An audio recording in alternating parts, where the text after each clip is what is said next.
Oh my gosh, chat. Today we're I can make so many jokes. I'm not going to though. No, I'll make one. We're sitting down tonight. Yes. Oh man.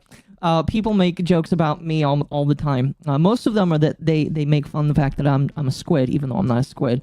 And so I feel like I'm okay to make at least one joke about Cheers tonight. Just one. I promise that I won't make any more. We'll put the furniture away on that one. That's bad. Oh my gosh. It's okay. I forgive you. I forgive you. So, chat. Today, this is something I've been in the works for a little while now. I'm getting our schedules together. Today, I have Armcha1r Expert here with me today. How are you doing on this fine winter day? Or is it summer for you? I can't remember how the world works because I'm stupid. For me it's summer. It's very hot and muggy over here. Mm-hmm. But yeah, I'm doing great. Thanks for having me over. No, for sure. I have been very interested in talking to you because ever since I first learned about you, which unironically was when you talked about Taiga. I have been very interested because my big thing in the VTuber sphere, ever since I've kind of come onto the scene, it's very obvious that there is a lot of gaming. There's a lot of people that game. There's a lot of people that do just chattings, ASMR, all that kind of stuff. But there's not a lot of people that do commentary or analysis or the stuff like that. It's very budding in the sphere. And so whenever I find somebody, a diamond in the rough, you might say, that is actually coming out, actually doing a lot of research. I think Kirsch was one of the first people that I kind of found in this field. Her with her tabs and talking about Bridge. But with you, I was really interested in just how you sat down and had a lot of different ways of talking about stuff and analysis, and how you do multiple, hundreds of slides for your presentations. Is actually really cool. Thank you. That's become one of the cornerstones of my brand. Indeed. And Kirsha is definitely one of the more flattering comparisons that I could have received. So I really appreciate that. Yeah, I personally enjoy Kirsha's content a lot because she also has the gift of the gab. She does. She's extraordinarily competent when it comes to digging up these buried threads of various corporate connections and things that sound like conspiracy but unfold as reality, and stuff like that is fascinating to watch for me. And it's definitely something that I've tried to do with my own content as well. But yeah, I'm still working things out. But yeah, for sure. And but I think you do a pretty good job at, again, the first time I saw you, you were doing the Taiga analysis. I was like, holy crap, this guy's actually got slides. And I know you don't stream very often. You're you do this whenever you have time. Once a week. So you put together a slides every single week, basically. Yeah, pretty much. Okay. Well, damn. I just sit down at my computer. I look at Twitter and I'm like, okay, what's falling apart today? Oh, Mr. Beast is getting called out for the 69th time. Is it actually worth talking about? Yes. All right, we're going to go with that. We're going to talk about that because people actually want to know about that. And I try to grab tweets. I try to grab stuff. I try to do my own little tabbing thing there. But I would say that you definitely put in a lot of good work for that. I don't know. It's just I dream to have the I don't know. I just enjoy it, I guess. Honestly, it's kind of weird for me because I very much view what I'm doing as almost a kind of escape from the 9 to 5 that I do.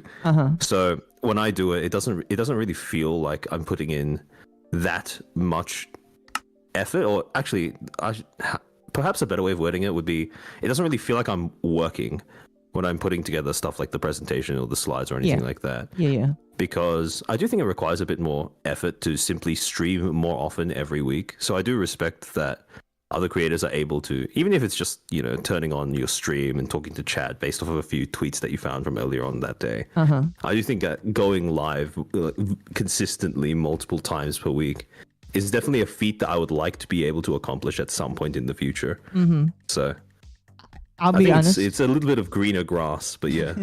I'll be honest with you, and I will be honest with you. I do agree that like when the because I view VTubing as like my big hobby, my big side thing that I do because I love it. And I definitely do understand that. Where it's like putting together a project like that because you want to present it.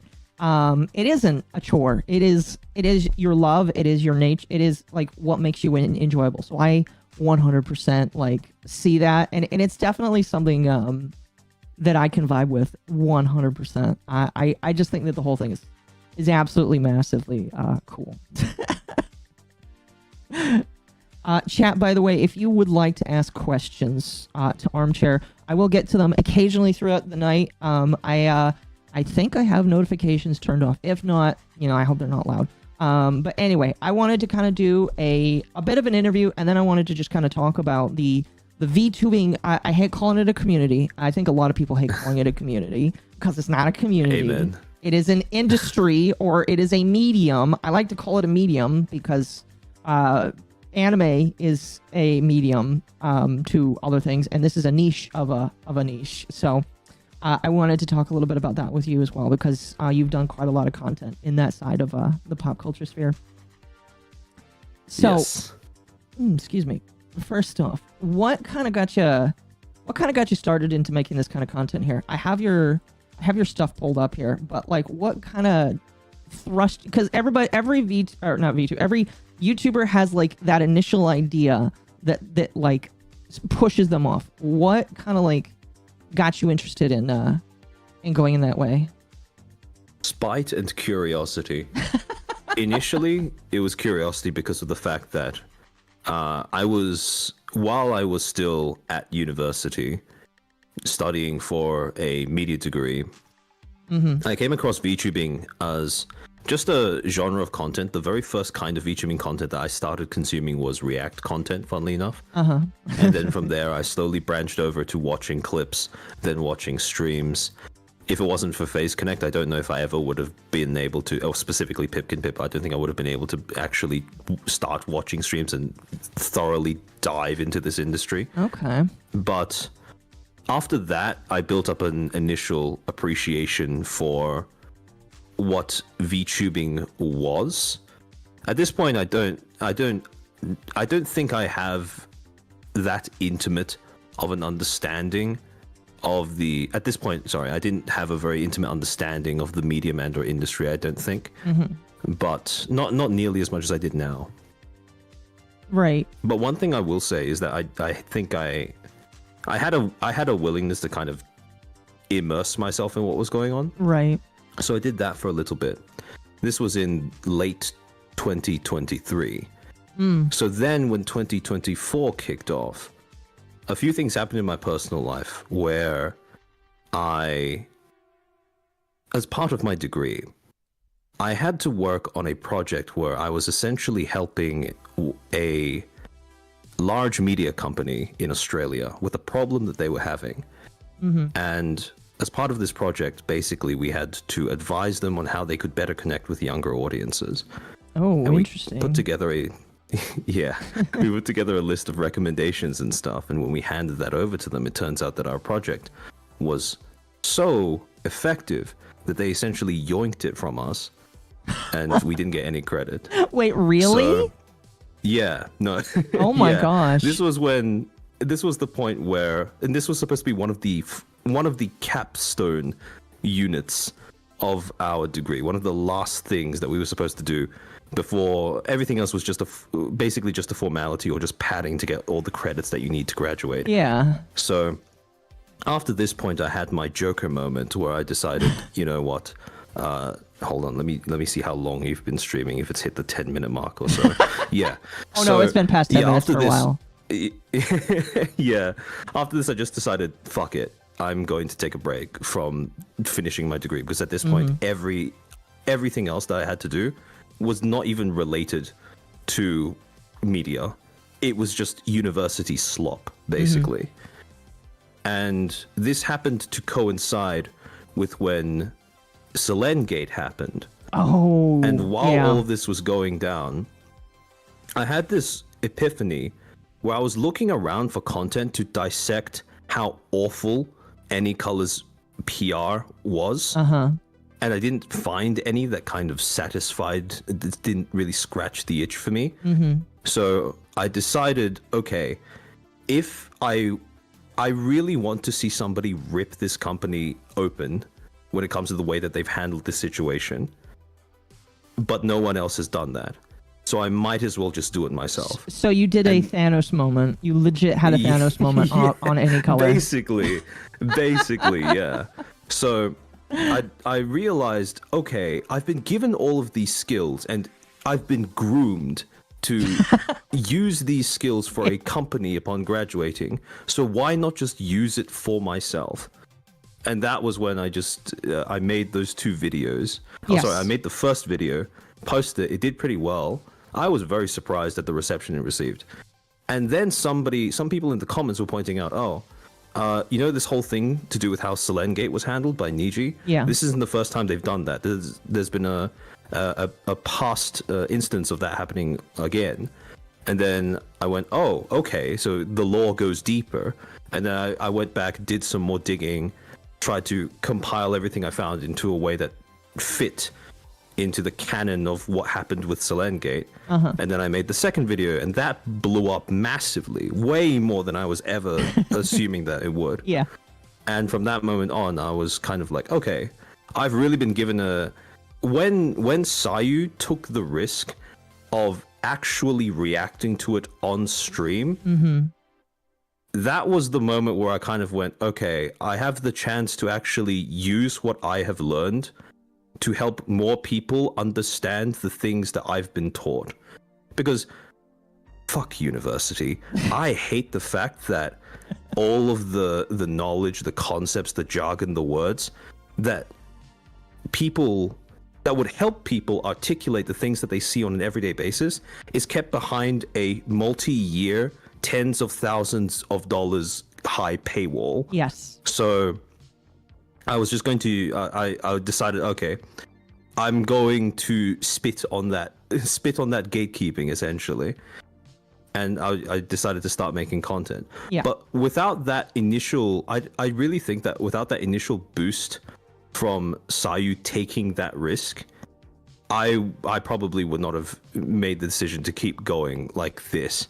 Because I think I had done maybe 1 stream or 2 streams prior to that point. Yeah. But that was the moment where I went, okay, damn, I have a bit of a spotlight now.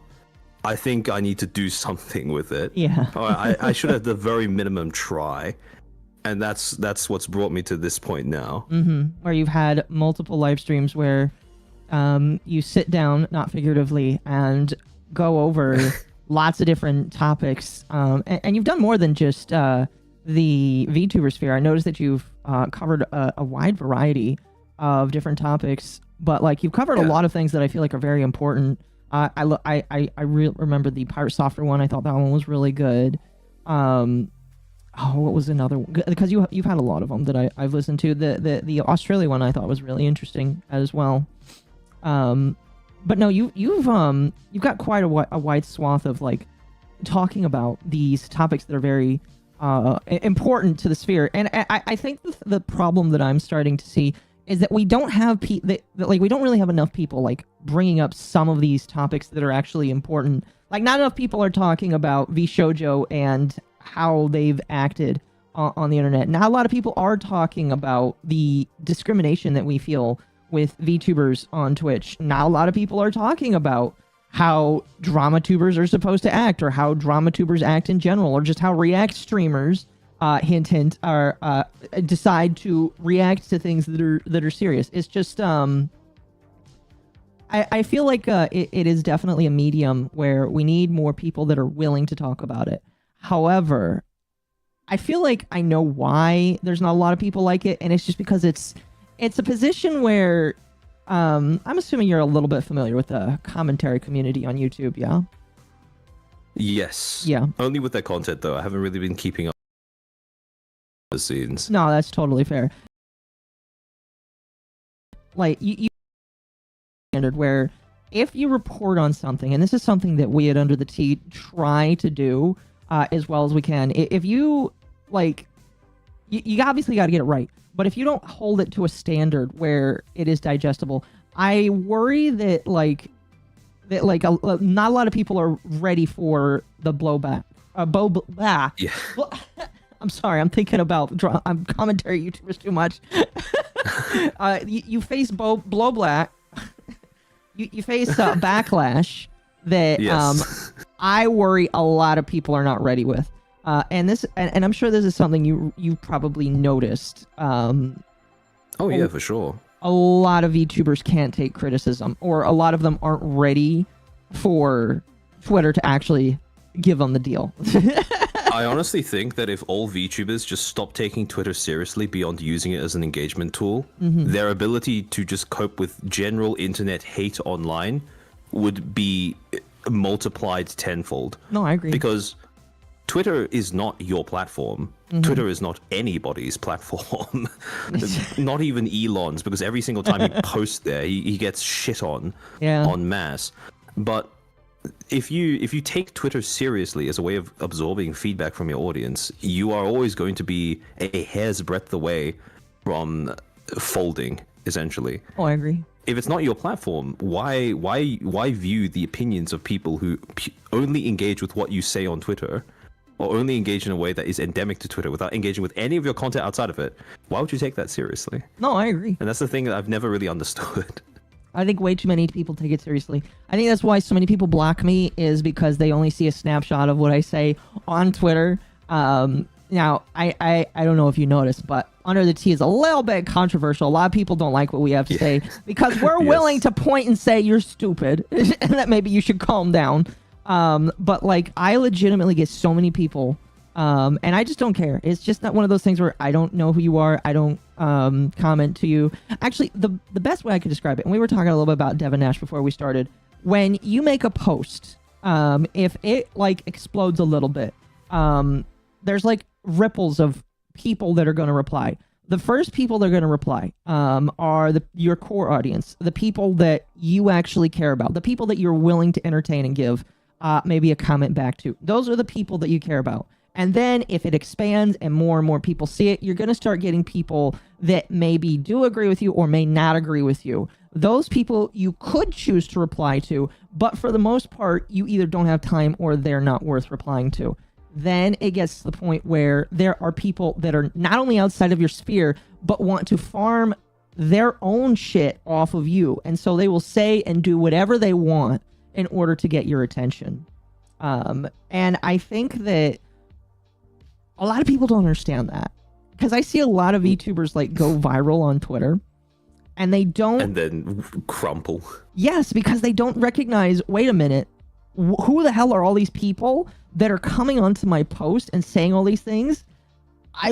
This content isn't made for them, but they don't recognize that that's not how Twitter works. Twitter will boost whatever the fuck it wants. Yeah. And I mean, you pointed out something that I've talked about on stream multiple different times, where essentially the longer that your content stays on the internet, the less you control the audience that's going to see it. Yes. When you talk to somebody, for example, when you put something onto Twitter, let's say, for example, let's say that when you're talking to somebody, right, it's a bit like you're handing somebody a banana, right?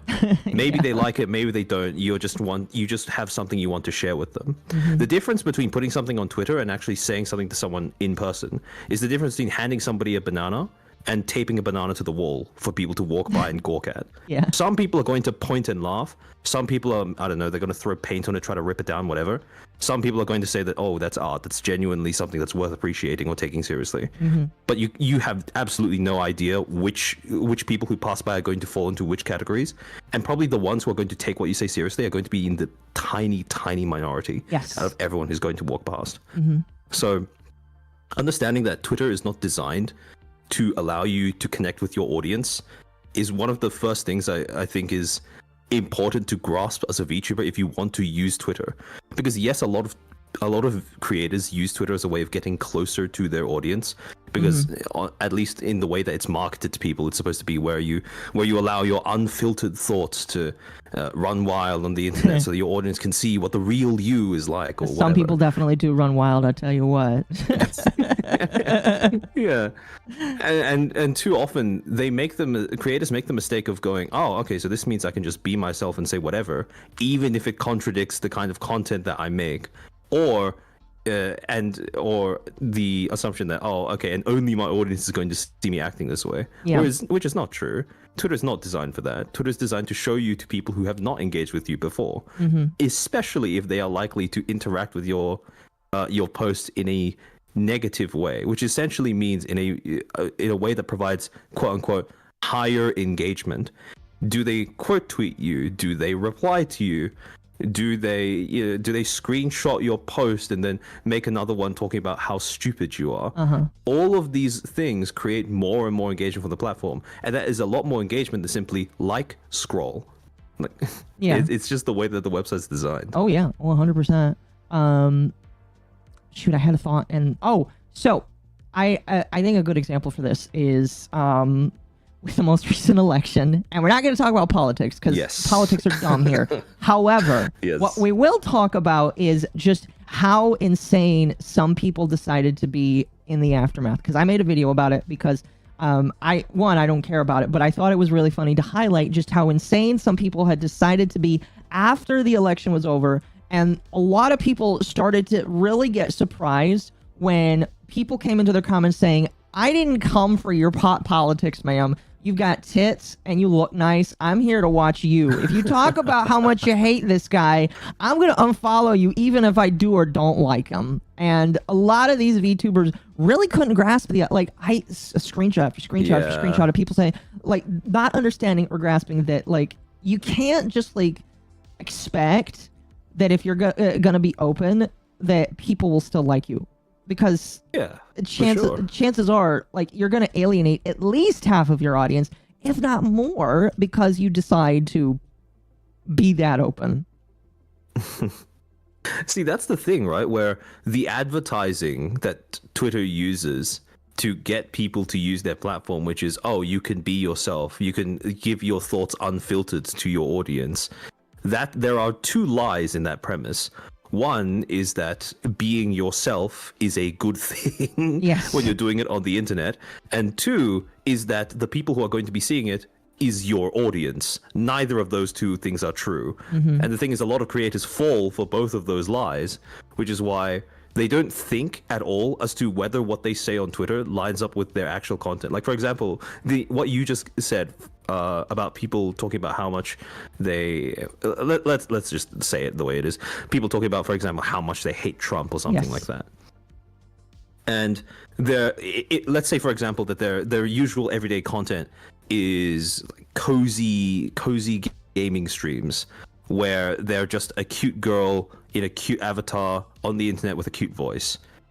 And then all of a sudden they're saying, you know what? If you voted for Trump, I don't want to know you. I hate you. You are scum of the earth. You should be shot and killed in the street.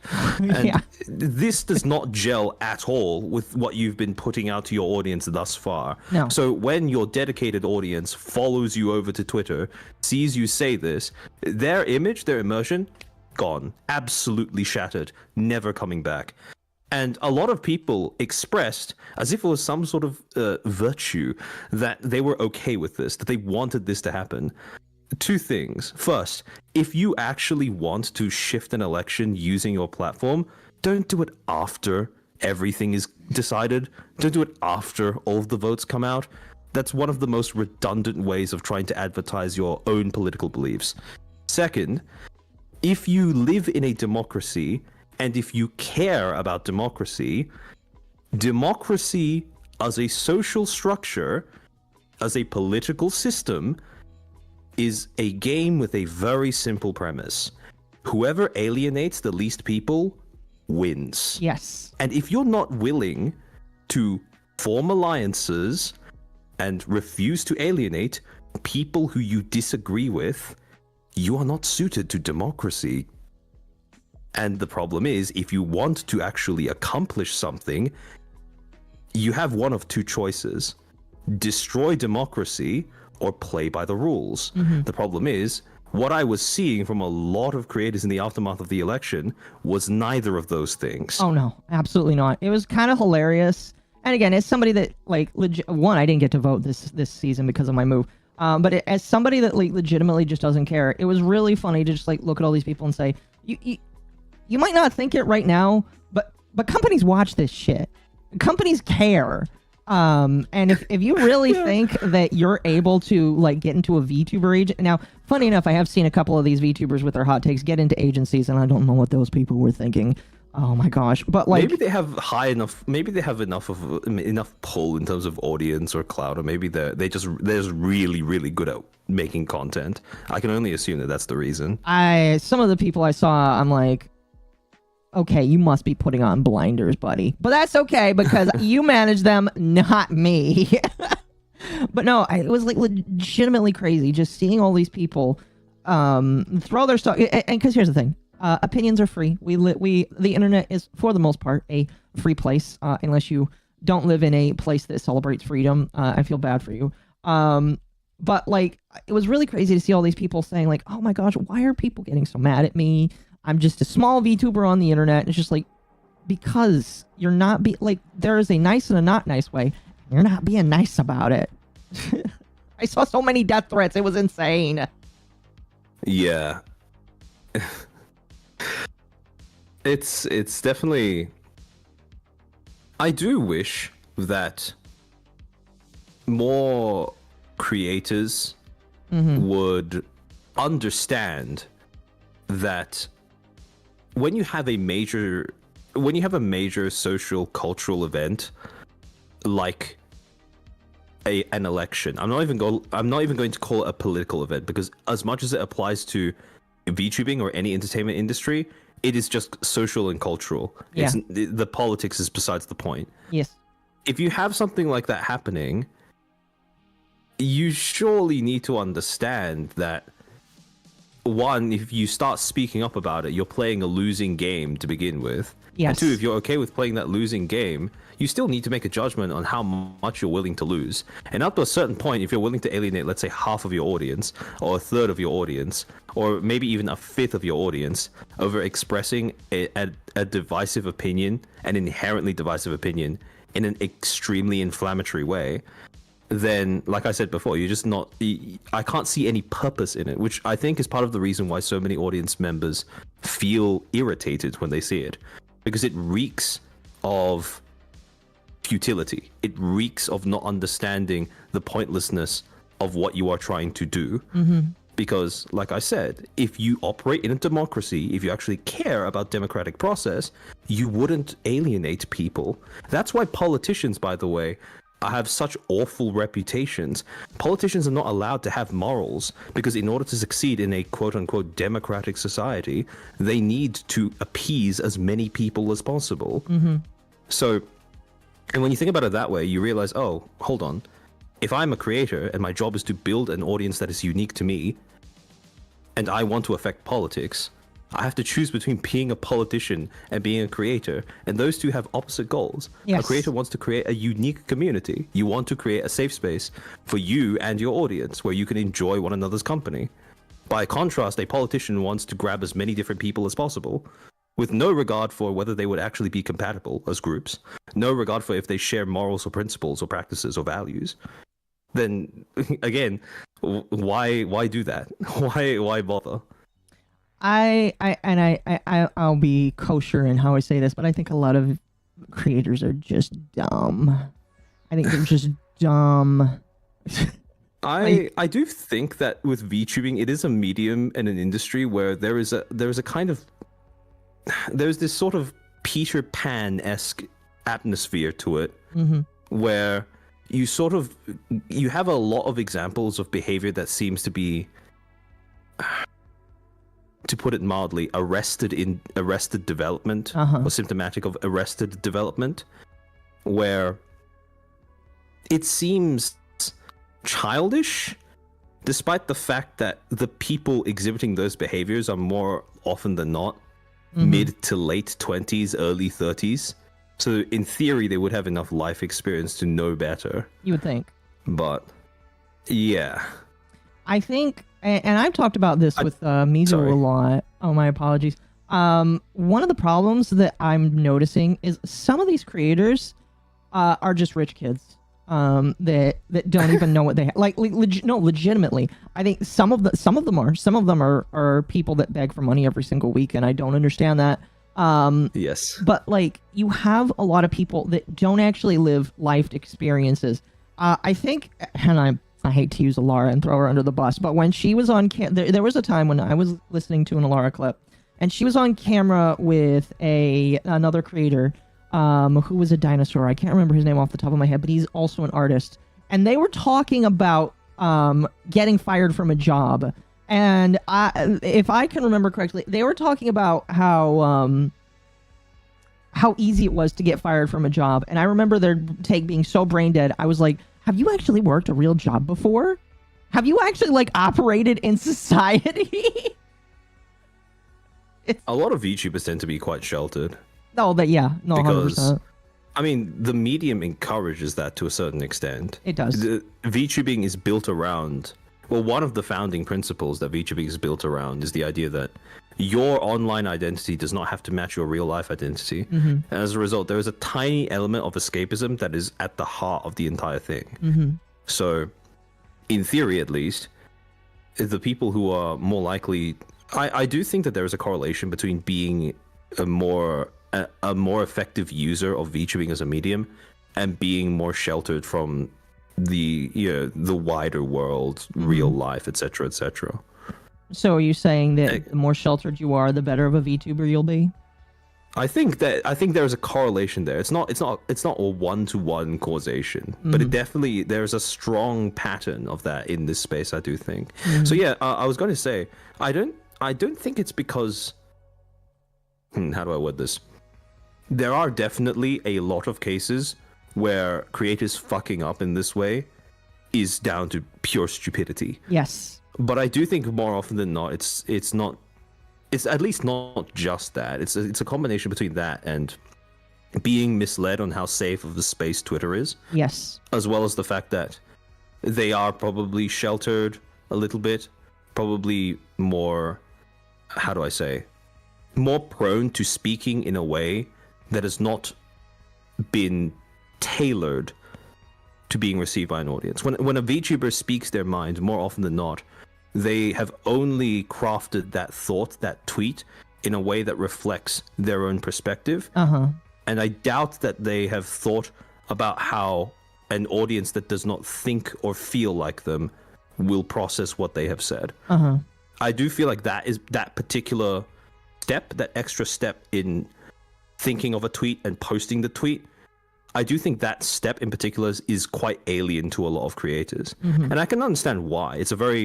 It can feel very artificial and inauthentic, but I do think that it's something that's worth thinking about or considering if you do VTubing professionally or you'd like to. So are you saying to buy Twitter Blue so that you have at least a minute to think about whether or not what you said was a good idea?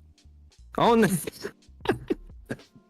Twitter Blue is an entirely different thing. If you want to pay for it, sure. I personally, I've gotten a lot of use out of Twitter Blue because every time I write a post, I like to make sure that I've been able to get all of my thoughts down. And sometimes all of my thoughts make for quite a few words. Yeah. But even if you don't have Twitter Blue, it is as simple as, how do I say this?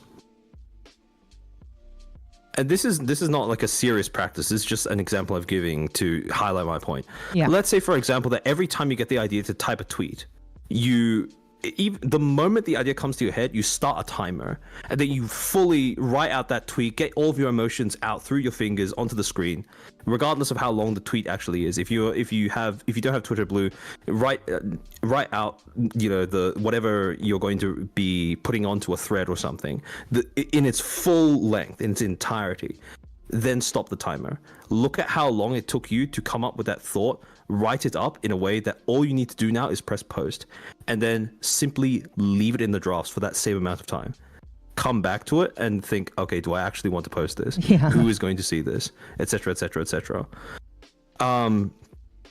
So if you don't have Twitter Blue, it doesn't stop you from simply leaving what you've already typed out alone for a little bit until you can come back when you are perhaps less emotional about it. Because I guarantee, and this is something I've said multiple times before, and I will probably end up saying multiple times more in the future, but if you are a creator, if you have a large audience, or even not even a large audience, but just a dedicated audience, regardless of size, you waiting, what, half an hour, 45 minutes, 3 hours, 6 hours to post a tweet, that's not going to make any difference to how keen your audience is to hear your thoughts and opinions. But it will make a massive difference in terms of giving you more time to think about whether you actually want to post it the way that you've worded it initially. And again, this sounds very alien. I suspect that this will sound like a very alien thing to quite a few creators. Probably not everyone, probably not even most, but quite a few. Yeah, I know what you mean. But I do though. think it is, yeah, it's a beneficial process. Twitter Blue, no Twitter Blue, just adding in an extra step between typing and posting would do wonders for your ability to control how you come across to people in general. Oh no, I 100% agree. I think, and the only reason why I bring up Twitter Blue is because you have like a minute to undo the post unless you hit the post now button. And I always let that expire, or at least I try to, because like in the minute that happens, I'm like, okay, was that good or should I go back? But typically, like most of my shit is just shit posting. Occasionally posting an image, the same image after like the 69th time, or just like posting a thumbnail. But I do believe that half of the problems I see on Twitter could probably be solved if people waited 30 seconds before posting it. Yes. Especially when I see stuff from bigger streamers as well, where they post something that is, how do I say, either a very poorly thought out, vague post, or something that utterly destroys their brand image.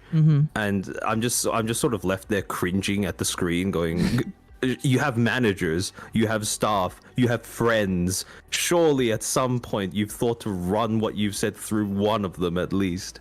Well, I actually do that quite often. Ever since March, when Under the Tea started last year around September, ever since March, when me, Mizu, and Lumi got into our first quote-unquote real drama with a lot of people getting upset at us, I actually try to run a lot of my actual posts by them. Mizu does this a lot too, because of all the three of us, Mizu is one of the guys that will like try to poke at people because it's funny. Because it works. You ever see any of his posts that pop off? It's just like, man knows how to piss people off. One of my favorite images is like he took the that meme where it's just like, I don't like this image, it's smug aura, it terrifies me, and he just puts himself over it because it's just like he pisses off so many people by just stating something. It has been quite funny watching Under the Tea's episodes, how Mizu has essentially evolved into being the Voldemort of your group. He has. I mean, like, the thing that's funny is he was always kind of like that, because ever since episode 1, where we had to sit down with Marina, believe it or not, what's funny is, believe it or not, our whole show started around talking about Taiga and how Marina was lying about Taiga and slandering Taiga, and what we thought about it. Our very first episode, we sit down with Marina, and I shit you not, like the entire time, the whole thing was just like, do you really trust Mizu? That guy right there is not a good guy. And like you could talk to Mizu and Lumi about this as well, but like the entire first week between our first stream to the next one, we had a deluge of Marina just sitting there trying to get us to disassociate. She's like, he's evil. You don't know what he's done. And what has he done? He just shit posts on the internet, and he speaks the truth. But we like the blue one. We do like the blue one. That's the funny thing. Because in the end, you know, everybody wanted to try and slander the blue one. And I even remember when we started, because he's like, you guys know that if you stick with me, everybody will hate you. And it's just like, okay. I like to laugh at people, so that's fine with me. But it's just been really interesting because like he's become this mythical entity, the blue one, that nobody wants to name, because if you name it's like when people, and I've seen this happen with Kirsch now too, where people will strike out Kirsch's name and Rev say Desu's name, so that you can't search up their tweet in the results. That is to the point. I'm waiting for my name. I know Mizu will be first, but I'm waiting for my name, Mizu's name, and Lumi's name to literally have strike-throughs, or for people to misspell our name so that people can't search them up. But joke's on you guys. I've already made all of the terms, and I saved them for that reason. The funniest thing about seeing people do that is because of the way that language works, by proxy, it is inevitable that eventually one misspelling of it will become common enough to the point where people will start defaulting to that shit talk. Yeah. And then they'll run to the exact same problem. So this is essentially a problem that they can never escape, because the solution causes the problem again. Exactly. It's just so hilarious. Like, and it's been especially weird for me, because, you know, like a year and a half ago, I was somebody that was just playing Warframe every single day on stream. And now being where I am, it's just like, I didn't know that many people could hate me just for saying that I think some people are stupid. That's weird. But going back to you, I wanted to ask you, one of my favorite streams that I looked past, one of my favorite streams that you did, was the Everything Wrong with VTuber stream. I was kind of curious what kind of prompted you to look at that, because that was like your second stream ever, a really good one. Yeah. So that was insane for me. I was not expecting as many people to turn up for that as did. But yeah, no, how do I say this? The video that I was reacting to had all of the hallmarks of every tired trope of bad faith criticism that pissed me off. So when it was this perfect storm of racism that doesn't acknowledge itself as racism. Yes. Cultural ignorance. Basically American centrism and victimhood complex, all wrapped into one little turd. And then being like, video, I'm a criminal, yo. I've robbed people, yo. It's just like, the only thing you robbed is my time. Yeah, it never ceases to amaze me that some people will say that as if it's a flex. Like, remember that your audience is not going to view that as... I genuinely don't know what he was cooking when he tried to use that as a selling point for his character. I have no idea.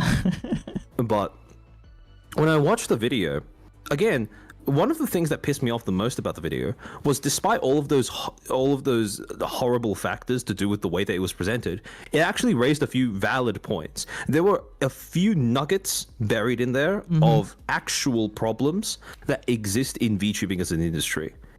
But because of the way that it was presented, it was such a shoddy job that literally nobody was going to take any of that seriously. And the only people it ended up appealing to were people coming in from the outside who did not understand VTubing as an industry, did not understand VTubing as a medium, and would be all too willing to simply just dismiss the entire thing as a bunch of racists playing anime people on the internet. And that was exactly what the kind of vibe that the video seemed to be going for. And that was what pissed me off. Oh, I 100% it was the agree. whole...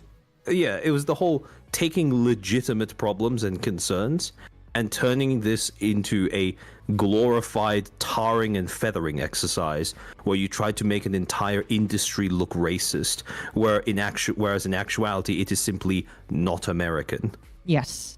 No, I 100% agree. I think the funniest thing to me is that the guy tries to dox a whole bunch of HoloLive people and then gets mad when people say, oh, I hope that they sue you. And it's just like, bro, what do you expect is going to happen when you do this kind of shit?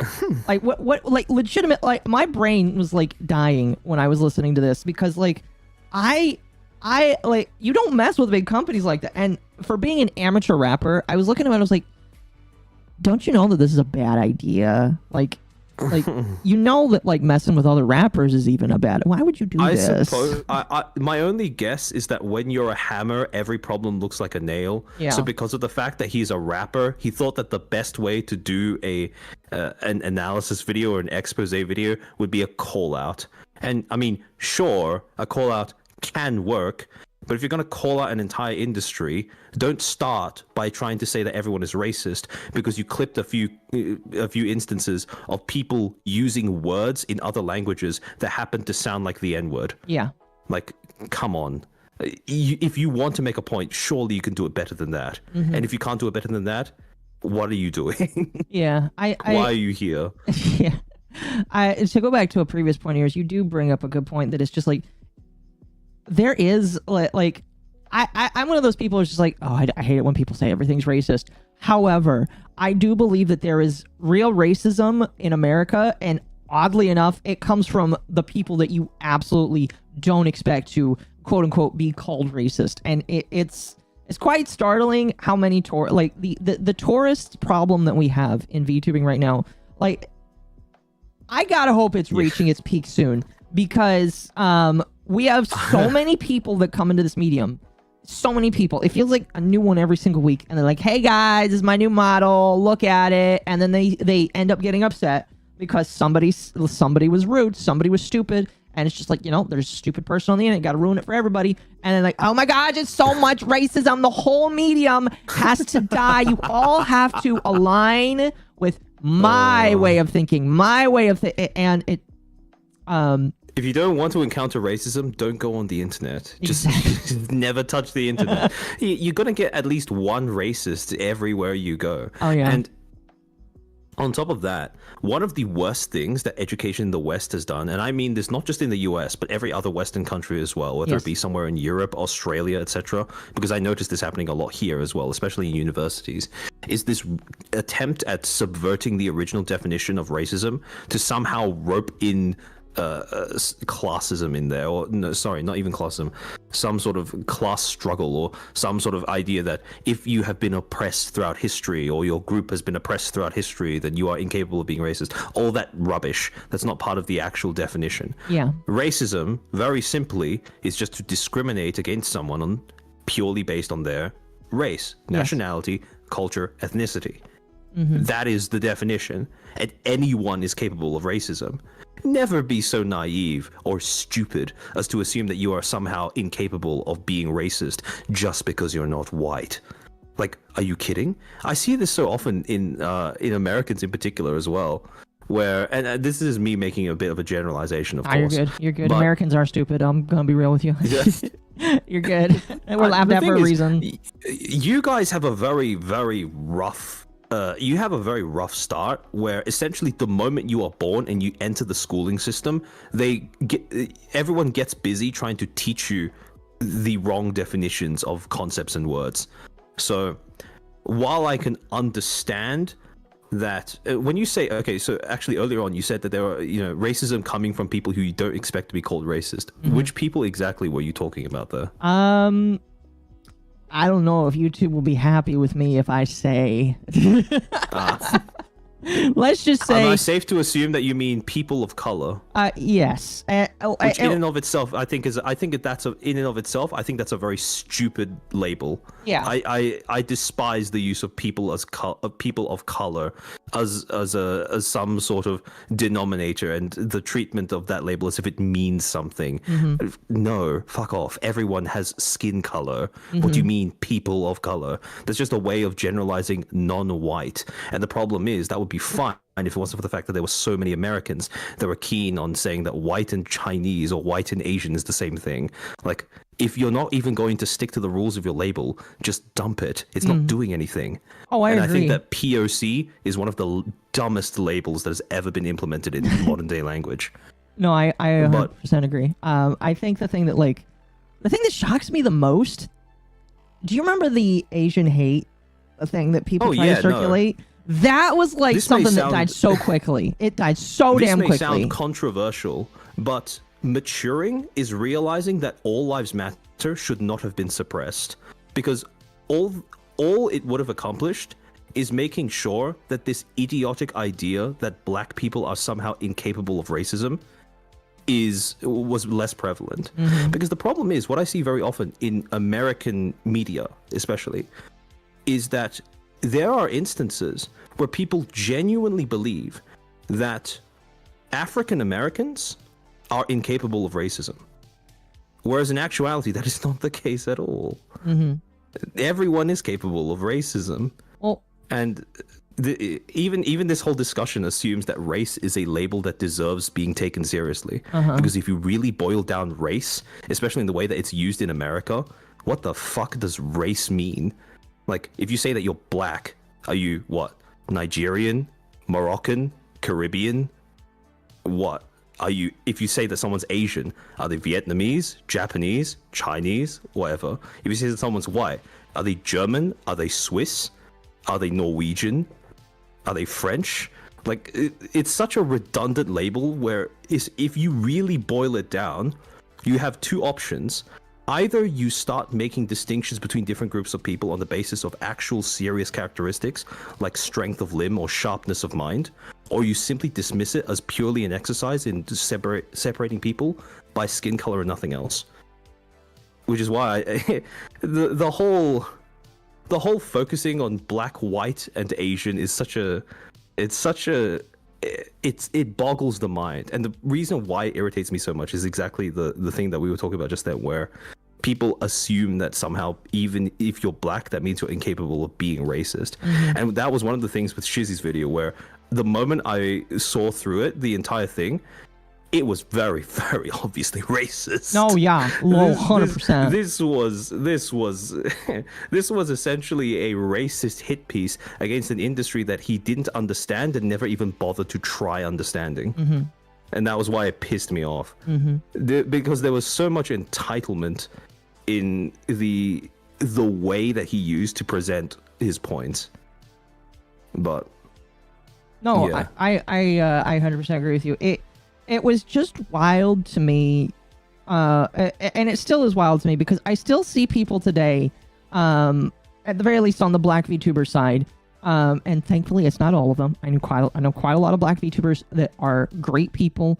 Ryan is one of them. He is amazing. He's kind of great. He's a little bit racist towards himself sometimes too. It's really funny, but like everyone's a little bit racist towards themselves if they have any common sense. Exactly. We all have stereotypes, and they all exist because of a kernel of truth. Exactly. I see. Like for me, I lean more into my Italian heritage, and I make jokes about spaghetti all the time. At the very least in my own personal life, and I like to joke about anything Italian. I also make German jokes because my mom has a bit of German in her as well. But like, it's just, you have to be able to make fun of yourself. But anyway, the thing I'm saying is the amount of people that still reference his video, the amount of people I see still saying, "Oh my gosh, Shizzy was right. Shizzy was right. Y'all didn't give him a chance." And it's just like, I didn't give him a chance because he's a racist piece of shit. There's nothing to give a chance to. If there's anything good that's come out of that video, though, well, granted, for me, I'm a little biased because that video I think is one of the reasons why I'm now able to do this. Because a lot of people had their eyes on the way that I was taking it apart. But if there is one good thing about the video, is that it acts as a pretty good litmus test of spotting a tourist from a mile away. Oh, I agree. If they take what he says seriously in that video, and they don't make any sort of distinction between the points the issues he is supposedly talking about and the way that he actually talks about them, you instantly know, yeah, this is someone who doesn't actually care about VTubing. Well, it does really good. It does really good at filtering the community, and I really do appreciate the filters we have for it. Like, it's been nice to see that VTubing is not necessarily taking the same hit, at least yet. I do have worries about a lot of the stuff I've seen. I think the recent stuff with HoloLive is something I'm worried about, but like, I am very happy that for the most part people see through the bullshit through a lot of this and are able to filter their audiences very accordingly. And I want to know, I kind of want to know your thoughts on that as well, because like, we're at a point where a lot of people are realizing, and I'm noticing this with just Japanese people in general, where they're noticing that what they love is under attack by people that they used to think that they could be friendly with, but now they're realizing, I can't be friendly with these people because there's no, they won't let me live my life. They will just keep attacking me and call me things that I'm not. Yeah. I actually made a post about this, like, I think yesterday, where if there was a recent drama that cropped up with somebody blackwashing an anime screenshot of Dan Dan Dan. Yes, that was so bad. It was. I'm going to be very honest. It was idiotic. Yes. And I genuinely don't know what people were thinking with that. So essentially, to sum up the bit that I was commenting on, somebody made quote unquote art that was basically just a traced screenshot from the Dan Dan Dan anime, yes. and then they blackwashed the characters, and this was presented as like a good thing, as if color washing is some sort of some sort of artistic genius. And then the English dub voice actor for Okuron and his girlfriend changed their profile pictures to that as just a little couple thing to do. Yeah. The problem was, when you looked at that particular act, that endorsement of that artistic practice, and you contextualized it against old tweets where he had both complained about how white people, or essentially non-black people, should not be able to voice black characters because they would be suppressing their culture and speaking for them. And also a tweet 1 year later where he said, I don't know why people keep complaining about black actors playing non-black characters. You start to see this recurring trend of hypocrisy in that particular demographic. And people took issue with that. People started lighting him on fire because of that. And now he's gone from Twitter. Now he's gone from Twitter because he couldn't handle the heat that he started himself. But there was Rev made a tweet about that whole situation, just pointing out the hypocrisy there. And I think it was Alicia. I think it was Alicia X Death that made a quote tweet of Rev's tweet where she was saying, people keep getting mad at, I think the quote was, black people being happy on the internet. And after reading that, I was just like, no, honey, that's not why people are mad. People are not mad at black people being happy on the internet. Oh, bro. That's where I started writing the whole journey to the West in the form of a tweet. Yeah. But essentially, the things that I was pointing out was, hold on, let me pull it up. Did you know that VTuber? She's really crazy because there was a time where we kind of defended her a little bit because like her channel like was struck down by YouTube and all that shit. And so, on one hand, a lot of people were rallying behind, YouTube did a stupid, you shouldn't be banned. And then immediately afterwards, like she goes back to being weird and like doing all this shit, and it's just like, what kind of? To be fair, I think it's admirable that even if you disagree with her viewpoints, that you advocate for her getting her channel back. Oh no, yeah, because for sure. I do think that the two are kind of separate matters. I'm all for just, if you think that what she's saying is disagreeable, feel free to just point out why it's disagreeable. But also, if her channel's going to be taken down for bullshit reasons, I do think it is admirable to rally behind getting her channel back. Because at the end of the day, these platforms are no one's friend. So. No, I 100% agree. I just thought it was kind of funny because it's just like, ma'am, we all supported you, or we were all down with getting your channel back, because nobody deserves to have their channel taken down, especially by the platforms that we use and we treat as our job. And wasn't her stuff hacked? Yes. So if I remember correctly, her channel was hacked. And then YouTube didn't do anything about it. And by the time she got it back, all of the money that she had made, which was not a small chunk, she made actually a decent amount of money, was gone. It's just like, man, that sucks. That's a really awful thing to happen. And YouTube's there. The fact that they dragged their feet on it for so long is absolutely abysmal. Well, you know why they do, right? Well, yeah, yeah. But that I don't. It's a reality that we all have to kind of deal with, but it really should not be the case. It's just sad.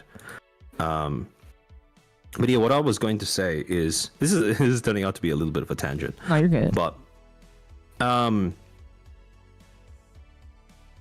specifically when it came to this issue, the problem was that this whole situation combined two aspects of the way that, in particular, Black Twitter presented itself as a group of people coming into a new space or coming into a medium to share in that, that experience with everyone who was already a part of it before they were there. Yeah. And it combined the fact that Black Twitter has a tendency to refer to itself as a community as opposed to any other name for a group, and the fact that there were members of this quote-unquote community that exhibited absolutely awful behavior when it comes to interacting with other members of a fandom. Yeah. So to start off with the whole community thing, basically this is just me summarizing what I said in the tweet, but if you call yourself a community, that there is weight to that word. There is weight to every single time somebody who is a member of your supposed group, every time they use that word to describe the group as a whole, you build up an expectation, not just in the minds of other people in that community, that, you'll receive mutual support, validation, solidarity, etc., but also in the minds of everyone who views themselves as being outside of your community. And the expectation that other people who are outside of your community develop is that if there is somebody who is a part of your group who does something or says something, the implication, if you don't explicitly disown it, is that you approve of it as well. You endorse it as well. Mm-hmm. And that is the problem. Because so far, Black Twitter has referred to itself many, many times as a community, but it has failed to ostracize and kick out members of their quote-unquote community. And it is quite a difficult community to gatekeep. I would argue it's not even a community at all, because skin color is not a strong enough basis to tie people together in the same way that a community needs. But there have been too many people that claim to speak for Black people or speak for Black voices, and have just gone about that by doxing, harassing, sending death threats, brigading, stealing art, etc., and claiming that they are doing that on behalf of all Black people or on behalf of Black Twitter.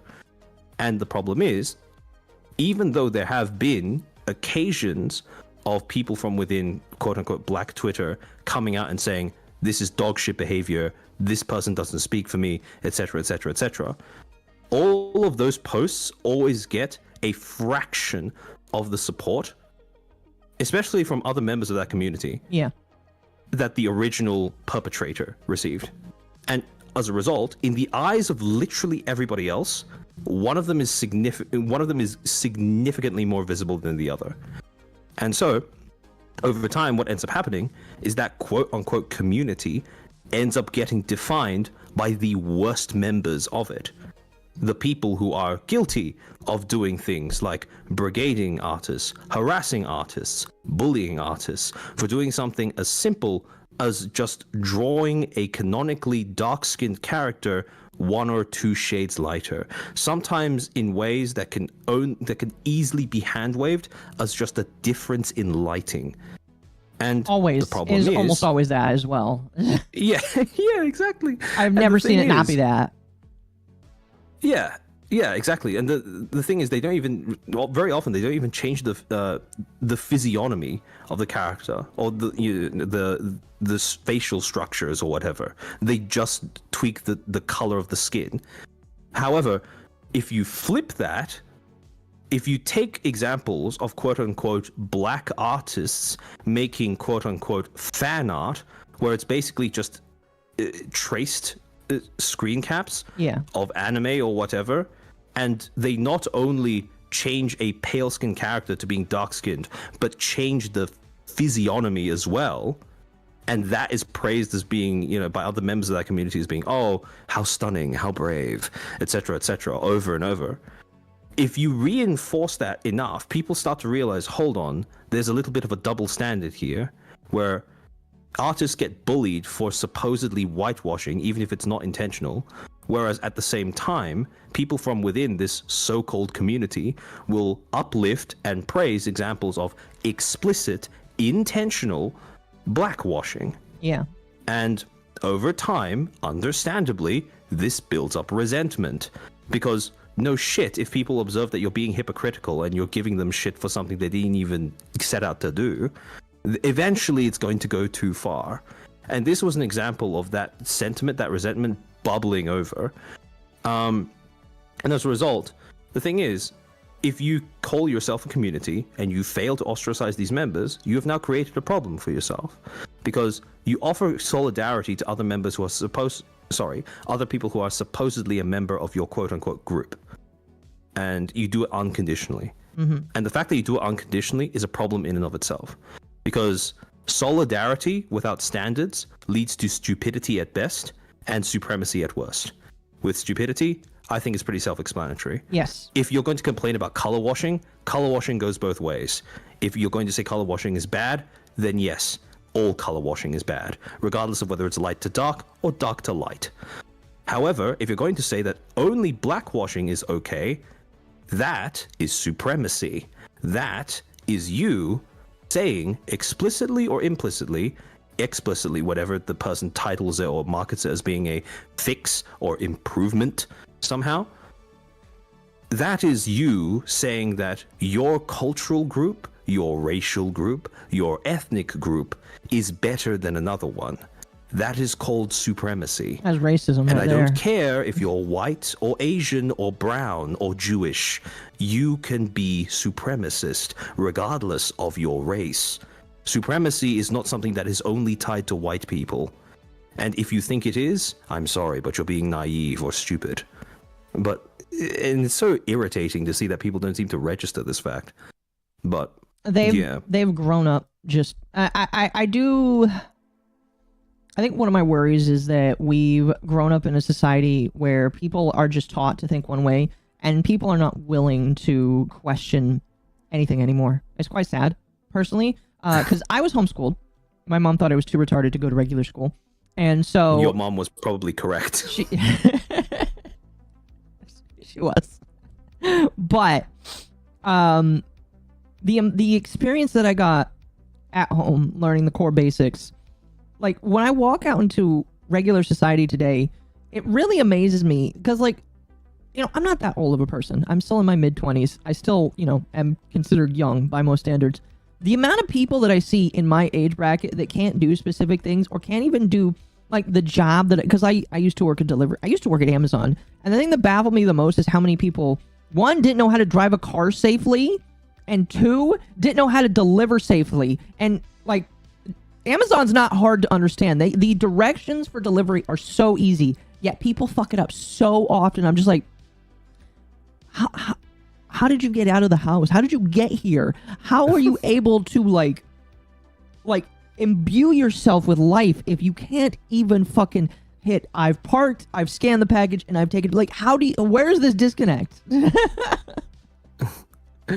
Yeah, and I mean, when you give that as an example, and this comes back to what I was saying earlier about how even though I see a lot of stupid behaviors around things like concepts of racism or race or whatever from Americans in particular, I don't blame you guys, because your education system, and actually I'm not even going to point specifically at you guys, because this is a problem, like I said, throughout the entirety of the West. Essentially, when you emerge out of high school, you have been hardwired to have a certain set of ideas about how the world works, how what certain concepts mean. And so essentially, by the time you enter university, you essentially have the exact same intelligence as a 10 to 15-year-old. Yeah. When it comes to understanding how the world works. And only after that do you have some sort of a shot at forming your own worldview, your own soft skills, hard skills, etc. Yeah. And when you think about it that way, it starts to make a lot more sense as to why people who are, let's say, 21 or 22 or even, let's say, 27 or 28, they might have this sort of, I suppose, almost childish lack of experience with how certain aspects of the world work. No, I agree. It's I think one of my favorite clips ever from a streamer, not a VTuber, was she started a fire in the kitchen, and she was like, I don't know what I'm supposed to do. I don't know what I'm supposed to do. And I'm just like, grab the fire extinguisher, woman. Did you not learn fire safety in school? Did the person who leased you the apartment not tell you, hey, the fire extinguisher is right there, use it in case of emergency? I'm very worried for the next generation, if you couldn't tell. The thing is, I'm pretty sure, surely at some point, wait, did they actually have a fire extinguisher somewhere in the background? I forgot. can't remember. All I remember is this woman was cooking, and I think she had an oil fire. And she was just like, I don't know what to do. I don't know what to do. Like the fire had started, and she was just like frantically like looking for ways to put it out. And I just... Even something as simple as just sticking the lid over it would have put it out. Oh, I think it had evolved past that. If I remember correctly, really? it had evolved okay. past that.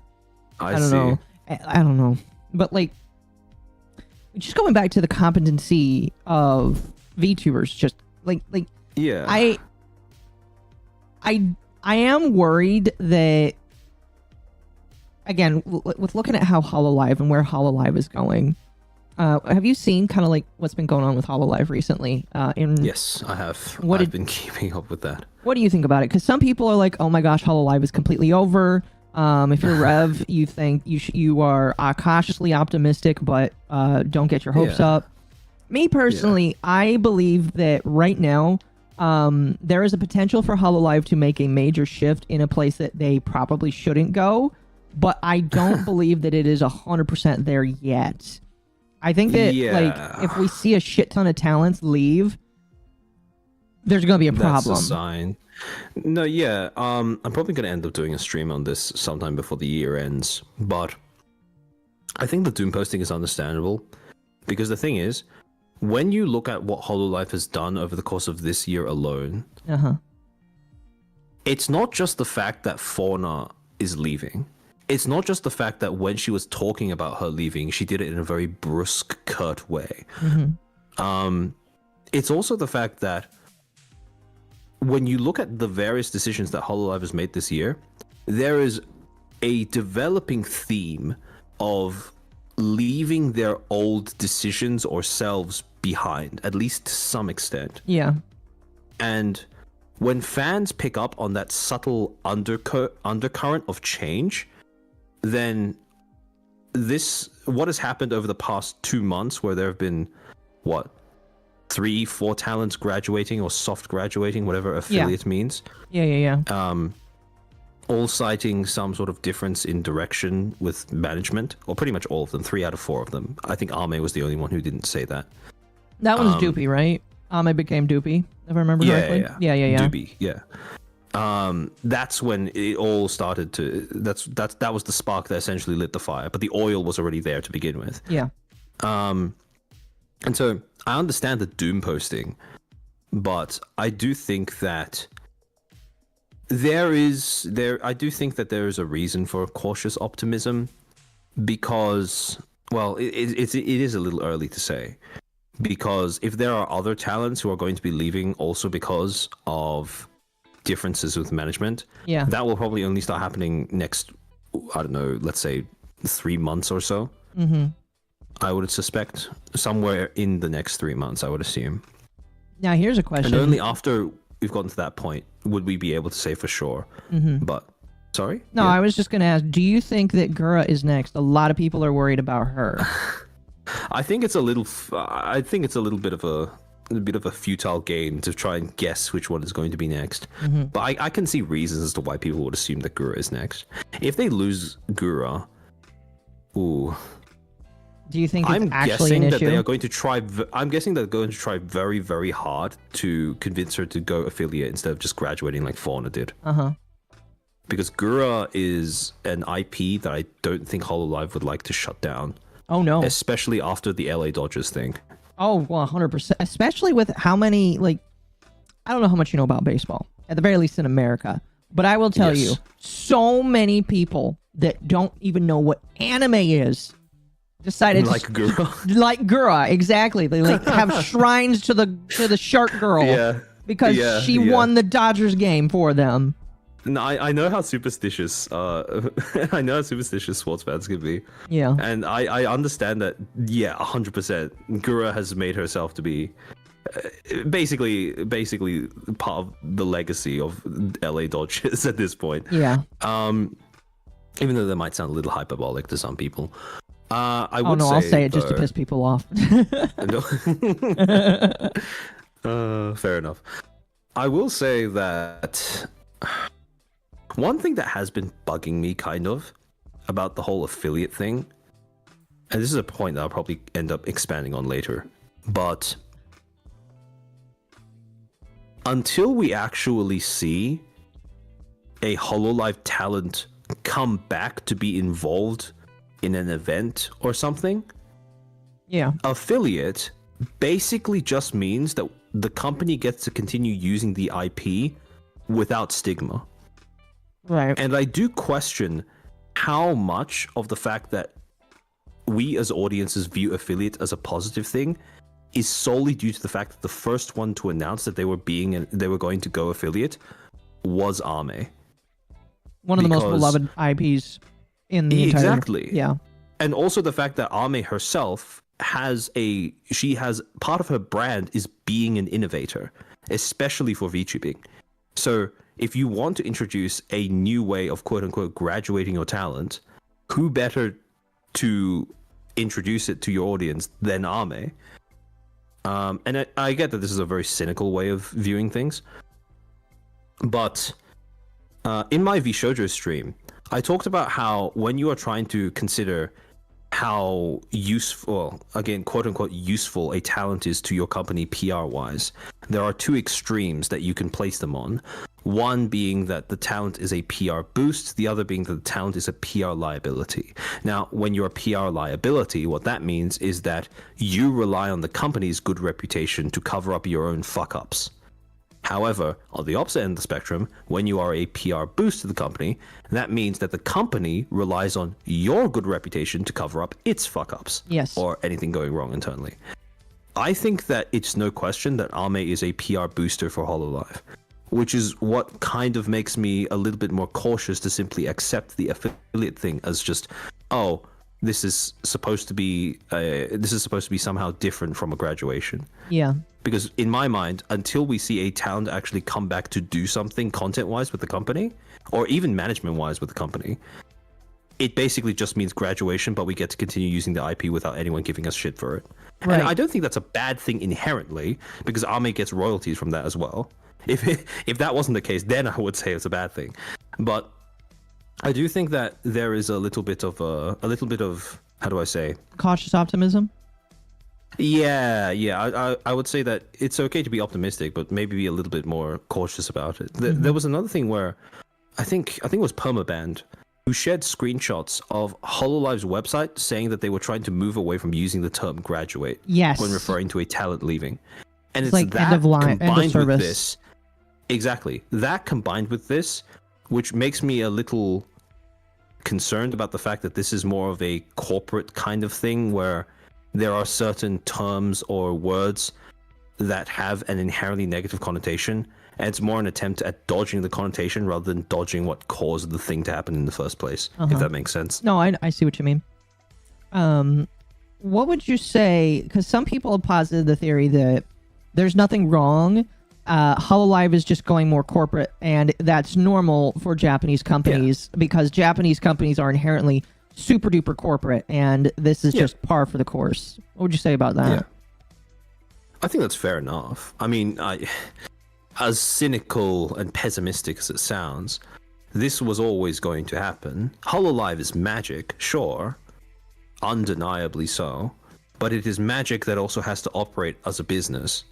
And at some point, when it gets to a certain size and it looks to expand itself, there are going to be aspects that end up conflicting with one another between the magic and the business. Mm-hmm. And the thing is, when HoloLive becomes more corporate, how do I say this?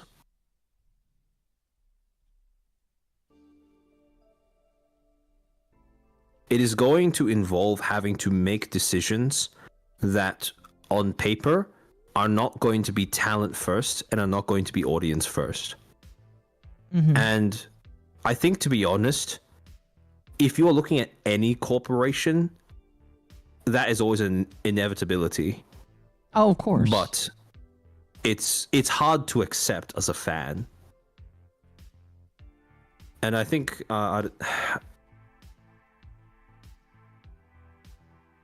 So, sorry, just to remind myself, the original question was my thoughts on HoloLive becoming more corporate. Was that right? Yeah. Yeah. Do you believe that over it just going more quote unquote woke? Because I think some people. I don't think that. Okay, how do I say this? I think being concerned about them going woke, quote unquote, is I think it is a valid concern considering the fact that they are setting up shop in California of all places. Yes, and considering how a good chunk of their. So here's something you might not have known. They went public, and even though BlackRock owns a very slim majority, well, less than 1%, a good chunk of the other people that also bought shares, do you know who their parent company is? Yeah, they are. BlackRock. Yeah, I know that they're also. Yeah, they're also owned by BlackRock. Yeah. So immediately there, people are underestimating the amount of influence that BlackRock could have. However, the other thing that people don't tend to take into account either is ignore the numbers, right? That's not the real influence that a company like BlackRock has. Because let me remind you, BlackRock controls assets that total to a value that exceeds that of multiple countries in the world put together. Yes. And these aren't poor countries either. These are middle to rich countries, first world countries. So when you understand that BlackRock is a firm that operates with that much value, that much weight behind what they say and think, you start to realize, yes, they may only own 0.35% of shares, but the real influence does not come from what they own on paper or the number. It comes from their ability to promise or dangle a higher percentage of that in the faces of the people who are currently controlling the company that they have shares in. Yes. That's just a foot in the door. So when people write off this thing like, BlackRock only owes 0.35, it's not worth thinking about. No, that's not where its real influence lies. The influence lies outside of that 0.35%. And the fact that they can essentially use that as bait. So, yeah. I understand. So the thing I was saying before was I understand that people are... I do think that the concerns about quote-unquote going woke it's understandable. Yeah. And I do think it's going to end up becoming more and more valid the longer HoloLive operates with California as one of its bases. But yes. I don't think that blaming the current problems on that makes much sense because of the fact that all of the problems that are currently happening right now seem to stem from friction between management and talents. And while changing direction, quote unquote, content-wise, in recent times might have made it worse, this was a problem that was there for years before this point. I'm talking like 2021, 2020 type old. Yeah. So, and when you think about it that way, I do think that for example, blaming Fauna's graduation on quote unquote going woke, I don't think that makes too much sense. Because of the fact agree with that, yeah. Yeah, again, it's sort of similar symptoms but different diagnoses, if that makes sense. Mm-hmm. Where, and I think I made a quote tweet to funnily enough, Chris HoloLive Simp on Twitter when he was saying something along the lines of, I think he had a post about how if you're worried about HoloLive going woke, you're stupid, etc., etc. And he basically ended it by saying HoloLive has always been woke. And my reply to that was basically, no, HoloLive has never been woke, because woke means a very specific set of things. A very specific set of ideals. Again, just to make sure that we're all on the same page for everyone who's watching this stream. The way that I would define woke is the weaponization of social awareness of systemic prejudices in a way that is designed to shut down criticism and obscure fault, essentially. That's a very rough generalization. We could go more specific in terms of how it ends up dividing people on the basis of race, gender identity, sexuality, etc., etc. But broadly speaking, that is what it means. Yes, I would agree with that. The problem is, in California, and even in the West in general, there is an entire industry that is built around the premise of supposedly giving institutions and companies an increased awareness of various social problems, and also, coincidentally, promising to help them fix those problems. Whereas in actuality, those problems are pretty much just fabricated, and the solutions don't even work. The problem is, those solutions are advertised and evaluated not on the basis of their outcomes, but on the basis of their intentions. What that also means is that the people who supposedly sign up to help companies become more aware of social prejudices and social problems, they don't actually have a stake in the company. They don't have to make sure that what they suggest, what they ask the company to do, actually works. And so, over time, a pattern that has developed that consumers as a whole have started to observe is that whenever people who are part of this industry get involved with a project, some of the symptoms of their involvement include a disregard towards pre-existing content, pre-existing staff, pre-existing values, pre-existing vision. And the thing is, when you look at what HoloLive is going through right now, where talents are expressing discontent with management's direction, the direction is shifting, etc., you start seeing that there are similar symptoms, even if the cause might be different. So I very much understand that this could be a false positive that has been thrown up by current circumstances. And I do think that, again, like I said, people are very right to be worried about the involvement of companies like BlackRock in HoloLive, about the fact that HoloLive has set up in California, which is infamous for being a hotbed of the aforementioned industry. But dying I don't as think well. that they are the reasons. Sorry? Dying as well, because like I would say very accurately that California is kind of losing that spot to be the place to be, and that is only because for sure. That is only because it's too expensive to live there. I think people, I think that Cover will probably find out very quickly. It's very expensive to live there. Two, like nothing of value is coming out of California that much anymore. Like there are a couple. I'm sure that people could name things and prove me wrong on that. But I would say a majority of things that come out of California are not interesting to a lot of people anymore. Yeah, for sure. California is rapidly losing its relevancy. The problem is, though, and this is something I find frustrating about Japanese companies and corporate world in particular, they are basically trend followers for what happens in the West, but with a reaction time of five years. Yes. So yes. I do think that Cover choosing California is probably a decision that was informed by something that was relevant a few years ago. Probably, maybe even a decade ago. God only knows. Yeah. God only knows.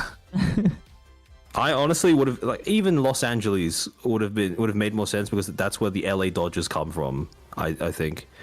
But yeah, I can only assume that they chose California based off of its reputation as being a tech hotbed or something like that, or a tech/culture hotbed. And as a result, yeah, that's why they chose that location. But again, I think cautious optimism makes sense. I personally am opting for that myself, where I'm not going to assume that everything is fine. I'm not going to assume that the direction is good, but I am willing to watch and wait before hitting the panic button. No, I think that's a fair thing to do. Me myself, I am just curious, like, who told them? You know, did who told them to move to California? I hope Demon Dice didn't. I'd be very disappointed. I don't even think she's in California. So. I think she lives in Japan. Yeah. I don't think I very much doubt that the talents themselves had any say in this decision. I think that this is purely management making that call. And again, like I said, Japanese corporate culture seems to operate at a 5-year lag to Western corporate culture. Yeah, I've heard that said many different times, and it's just sad because it's just like the moment that they figured out they're the ones holding the bag. It's just like when somebody gets rug pulled in a crypto scam, they found out way too late that the guy that was selling it was a scammer. And it's really sad. All we can do is kind of cross our fingers and pray that HoloLive's, up until now, in unshakable sense of holding true to what their talents and their audience wants, will win out in the end. Yeah. But it will be a rough transition period, I assume. Oh, yeah. But, yeah. Pretty much. On the same vein of VTuber companies going through struggles, do you want to talk about Nexus a little bit? Sure. Okay. So, you may have to remind me. Nexus was not really a group as much as it was a collective of a bajillion VTubers that... I have no idea what Nexus was supposed to be, I'll be honest. All Yeah. I know is their marketing, and their marketing was confused at best when they first launched. It was. They suffered from a mix of... How do I say this? Actually, funnily enough, Nexus, in the way that they marketed themselves early on, shared many of the similar pitfalls of VTuber-specific platforms when they're trying to market themselves as well. Yes. And what I mean by that is... when new VTuber, so let's say things like AniLive and VStream, for example. Funnily enough, AniLive was a platform that Nexus explicitly partnered with. Yes. Not too long after they launched. But when alternative, quote unquote, alternative VTuber specific platforms crop up, very often a common flaw in their marketing is that they put too much priority on making sure that they are appealing to creators and not enough stock in marketing to audiences. You will find a lot of marketing doubles down on selling points like, oh, you get to meet other creators. Oh, you can interact with other creators in XYZ way. Oh, you can learn about being a creator, or oh, you can you have XYZ features that other platforms don't have. Wouldn't it be so nice to have a space dedicated to you and all other VTubers? And the thing is, that's great, but that doesn't guarantee that you're going to be able to get an audience to migrate over. And so you get this sort of weird dissonance between marketing that is aimed at creators and only creators, pretty much, versus a company that was supposed to be a company that operates in an industry that is inherently structured around audiences. Yeah. So what I mean by that is that VTubing is a service industry. At the core of the service industry is making sure that you are able to offer a service that the audience actually wants, which means that the audience is at the center of everything. At the expense of the creator sometimes. Yeah, exactly. Sometimes you are going to have to, as a creator or as a corpo, make compromises when it comes to what you want in order to center your audience, in order to make sure your audience is secure, is growing, etc., etc. And the thing is with Nexus, when they first popped up, when they started advertising, there were a lot of similarities between the way that they were marketing themselves and the way that, these platforms were marketing themselves, where a lot of their marketing makes sense if the target audience is a VTuber or someone looking to become a VTuber. But it didn't give any possible reason as to why audiences should tune into any of their stuff. No, I agree. There was this massive hole in their marketing where Nexus was supposed to be this sort of, I believe that the term that they used was something like VTuber Academy or something like that. Yes, it was a VTuber Academy where VTubers could... And what really weirded me out is, again, they imported so many new talents. Over 20, absolutely. I think? Over 20 that talents. Was insane. Like, they had, I think you were right in that they had 20-something talents debuting within the span of a week or something. And they all had 20 minutes to talk. It was really insane. Yeah, no. Shotgunning talents never works because, well, this is going to be a bit of a crude analogy. Oh, go ahead. But we're fine with that here. It's a lot like busting a nut, right? No, yeah. Unless you care, or at the very bare minimum are attracted to the person who's actually doing the busting, you're not going to care a lot about the contents that comes out. And the thing is, this is a very simple principle that I don't think Nexus or the people in charge of Nexus understood. It's not enough to simply blast out talent after talent. You need to give audiences enough room to start becoming attached, which means that shotgunning, by default, does not work. No. At the bare minimum, what will end up happening is that you end up throwing your talents out into essentially a battle royale, where a few of them will actually catch the eye of an audience that is large enough to start growing, that will gain momentum as they grow larger, as the talent streams more or whatever. But for the overwhelming majority, there's simply not enough contact with audiences in general for them to have any chance in hell of getting that initial burst of momentum. Yeah. if you shotgun your talents, you fucked all of them over. Which is why I never understood what what Nexus's plan was, because the best way I can think to put it is, when I looked at Nexus's early marketing and when I looked at the way that it operated in terms of actually getting its talents out there and streaming, I view a lot of similarities between that and university. Because essentially what it was is, oh, come to Nexus, we're going to give you access to resources made by very famous people, because they did like these creator lecture things. They did. It was really weird. Yeah, they did 3 of them. One of them was with Rima, funnily enough. And you know, I personally, no, they did one with Rima, one with Punkalopi, and one with Filion, if I remember correctly. Those are the 3 that I know of. I remember these, yeah. Personally, I like all 3 of those creators, but what was the lecture supposed to accomplish? Because on paper, it sounds almost exactly the same as what universities advertise. Come to our thing, you know, spend your time here, spend your money here. We'll give you access to learning materials by people who are famous and successful in whatever field you want to be in. And at the end of it, supposedly, you're going to be more qualified to do whatever it is you want to do. The thing is, that's not a VTuber corpo. That's not what a corpo is supposed to do. No. And that's why Nexus doesn't function as a corpo. It never was going to if that was its selling point. And that's why I don't understand what the people in charge of Nexus were cooking. I have absolutely no idea what they thought they were going to accomplish by blasting talents out that many at a time that quickly when they were only first getting started. Mm-hmm. Because at that point in time, especially if you are a corpo with no reputation, no one who understands who or what you are, the last thing you want to do is add to the saturation that is already rife in the market that you are trying to access. You want a small group of talents that you can nurture enough to the point where all of them become unique and all of them are able to garner communities that don't feed off one another, they don't end up eating up one another. Mm-hmm. The last thing you want is a community where everyone is just following all of the talents and it becomes really, really incestuous. Because at that point, there's too much overlap in your fan base. So it all comes back to how their strategy for putting their talents out there just didn't make a lot of sense to me.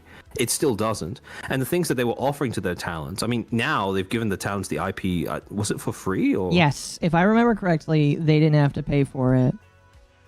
I could ask I could ask Lulu, but I'm pretty sure they didn't really have to pay for their, which is insane, because like, just on its face, a VTuber's brand is not cheap, because it's usually whatever you spend for the model and all of the channels and shit. Like, out of all of them, I believe that Lulu was the biggest. She was not small. Honest. I will be very, very honest. I think that, actually, I had this thought immediately after they announced that they were partnering with AniLive and they were going to make a condition that before you can stream on other platforms, if you join, you have to stream on AniLive for a little bit. Yeah. I don't think the VTubers were there to grow as talents. I genuinely think that the VTubers were just there to act as a selling point. Yeah, to act as a selling point to hopefully create a competitor platform. Yep, I had that thought too. I think that's what they were aiming for. I genuinely believe that that was the primary goal and not the VTubers themselves. No. Because if it was the VTubers themselves, you would not shotgun them out like that. No. That is not good for the VTubers. So my only conclusion that I have left is the reason why they gave the talents the models for free, or one of the reasons why I think that's the minimum they could do, is what the talents were giving to the company may not have been monetary, but it sure as hell was valuable, because they were essentially gambling on the fact that these talents, their labor, their creativity, their personality, was going to be something that would boost this platform into relevancy. Mm-hmm. Now, unfortunately, the platform itself was just built on a premise that was never going to work. Regardless of how charismatic or talented any of these individual creators were, they were never going to be, I don't think they were ever going to be enough to bring this new platform into mainstream relevancy, even No. insofar as the VTubing industry. No, I agree. So this is absolutely no skin off of their teeth. But I think that part of the reason why it makes sense for them to give the models for free is because they've already put so much into this agency that is not monetary, but has value. To the point where you might as well just conclude, okay, let's say this model costs what's the price for the average model that you would say is around the quality of what Nexus talents use? How much? Yeah, in terms of like, monetary value. If I had to make Like a guess, 10,000, 20,000. I don't know. I mean, like my model was only like 1,200. Now, granted, my model artist, this was his first model. But like I think it could be anywhere between 1,200 to 5,000. I mean, like I've never really seen anybody besides HoloLive spend that much money for well, I mean, VShojo, you know, a couple of the other Fair corpos, enough. but like I don't feel like I could accurately say that they spent that much money. They at most maybe a couple grand. I don't know. I could possibly get that answer. Maybe not from one of the talents. I don't know.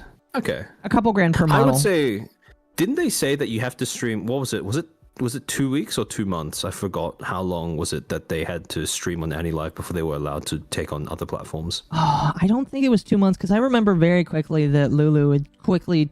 Because I asked her when everything first started, I was like, "Please tell me you're not just going to be on this platform." She's like, "Oh no, we won't just be on this platform. I'm going to multi-stream on YouTube as well." I was like, "Oh thank God." She's like, "But I got to start here first." It was not Thank like goodness. a long time. But like from the outset, she was like, "Yeah, after we start here, after a little bit of time." It was probably a couple weeks. I can only assume that maybe behind the scenes the talents were contributing, like, I don't know, art or something to Nexus in order for this trade to make sense, because I have no doubt I have no doubt in my mind that the talents did give the company something of value that was not monetary to justify them handing out the models for free. Well, I know that some of them are artists. I have very much doubt that this was a gesture of goodwill. Because, like I said, if you're going to shotgun your talents out like that when you're debuting your company, the talents are the foremost concern. No. And that may sound harsh and cynical, but in my experience, that makes me harder to disappoint. Because no, you are very correct, though. You're 100% correct. Like seeing the sudden shutdown the way it was, it reminded me a lot of VStream, which you and I talked about very briefly, and you told me you don't really know that much at all, period. Yeah, I'm not very familiar with VStream, besides the premise that it was supposed to be a VTuber-specific platform competitor to Twitch and YouTube. Yeah, so, like, from what I remember, and Lumi really was one of the biggest people that really enjoyed the platform. She was the saddest to see it go. I felt so bad for her. But the entire premise was it was built for VTubers by VTubers. And I interviewed the guy that started it and basically put all of the venture capital into it. And this like cookie cutter kind of like LA startup guy with the money to throw down. He had done other ventures that he didn't disclose, but like he had done this before. And he really I legitimately thought that this guy was 100% genuine, that he wanted to put out a product that he actually thought could do something. And again, like with AnyLive, now is AnyLive still going? Do you know if it's still like active? I'm not sure, honestly. Let me just quickly Google that on my end. Let me see if AnyLive has shut down as well, because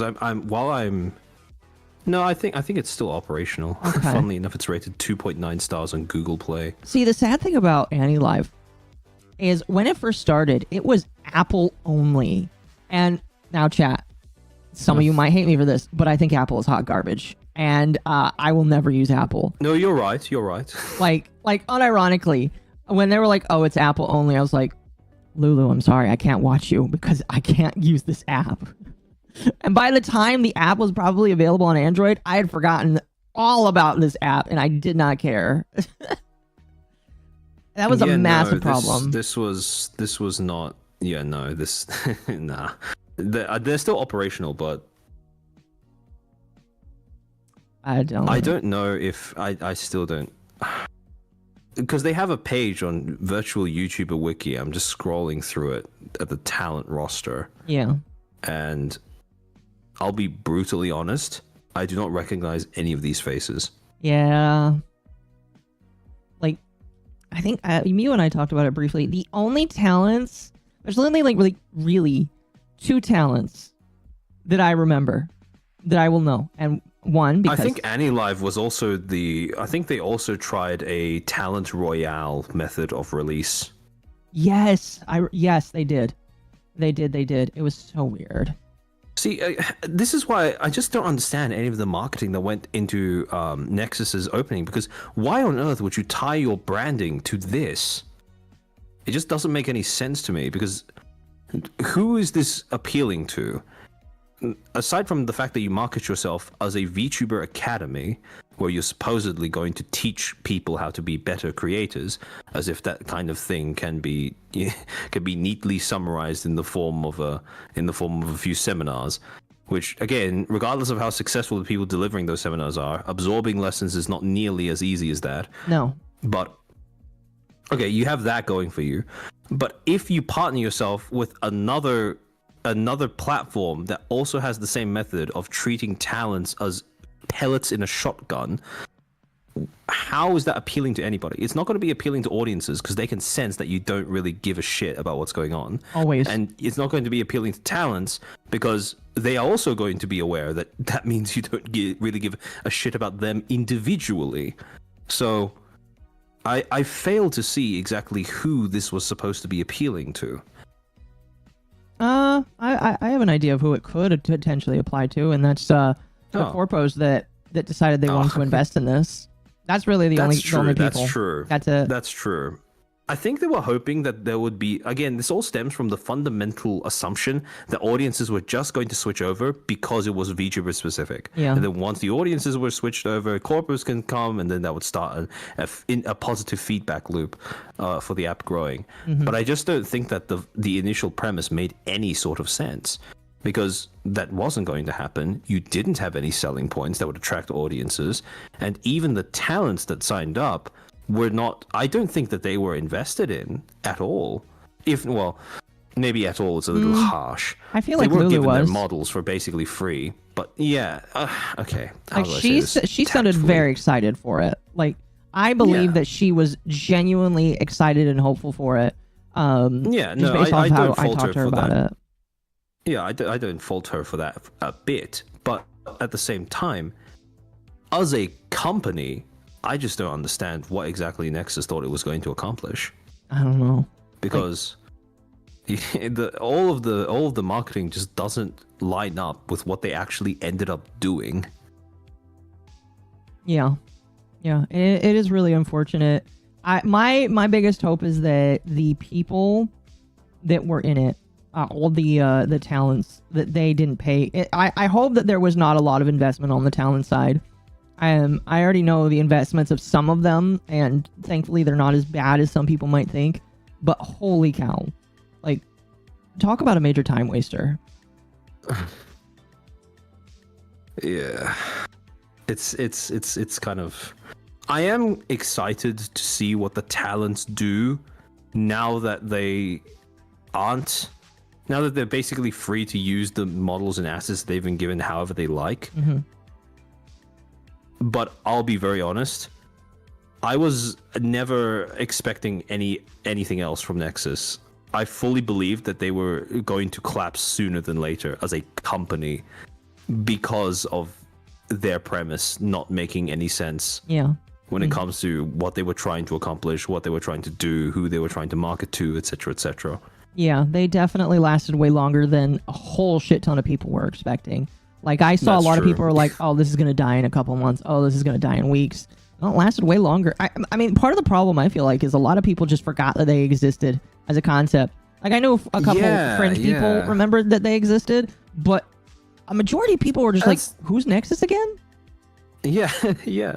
To be fair, I think if the alternative was that they were constantly blowing up for doing awful things to their talents, I think that this is the lesser of two evils. Yes. But people may disagree with me, and they will have very understandable reasons for doing so.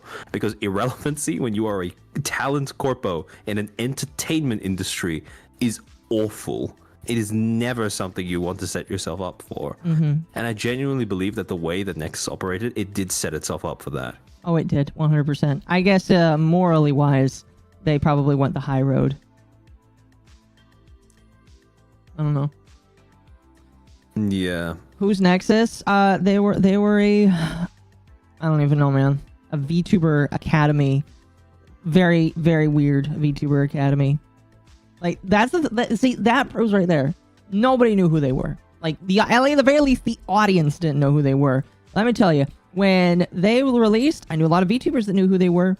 I knew a lot of VTubers that were very hopeful for them, and I don't fault any of those people. Like, I know that Gator, Gaming Gator, was very excited about them. He was very hopeful, and it's just like, I'm hopeful that people are happy, but I see this for what it is, and it felt like a cash grab to me from some of the same culprits that you see in corporate America. Yeah. No, not Nexus. Nexus, as in Nexas. Yes. They set themselves up. I think they launched, was it February this year? Oh gosh, I don't know. Hold on, let me look at the timeline again. Yeah, no, it announced its launch in February of this year. So this was just, I think this was just after Selengate. Yeah. So trying to get your name out there as a new corpo amidst that, well, good luck. Yeah.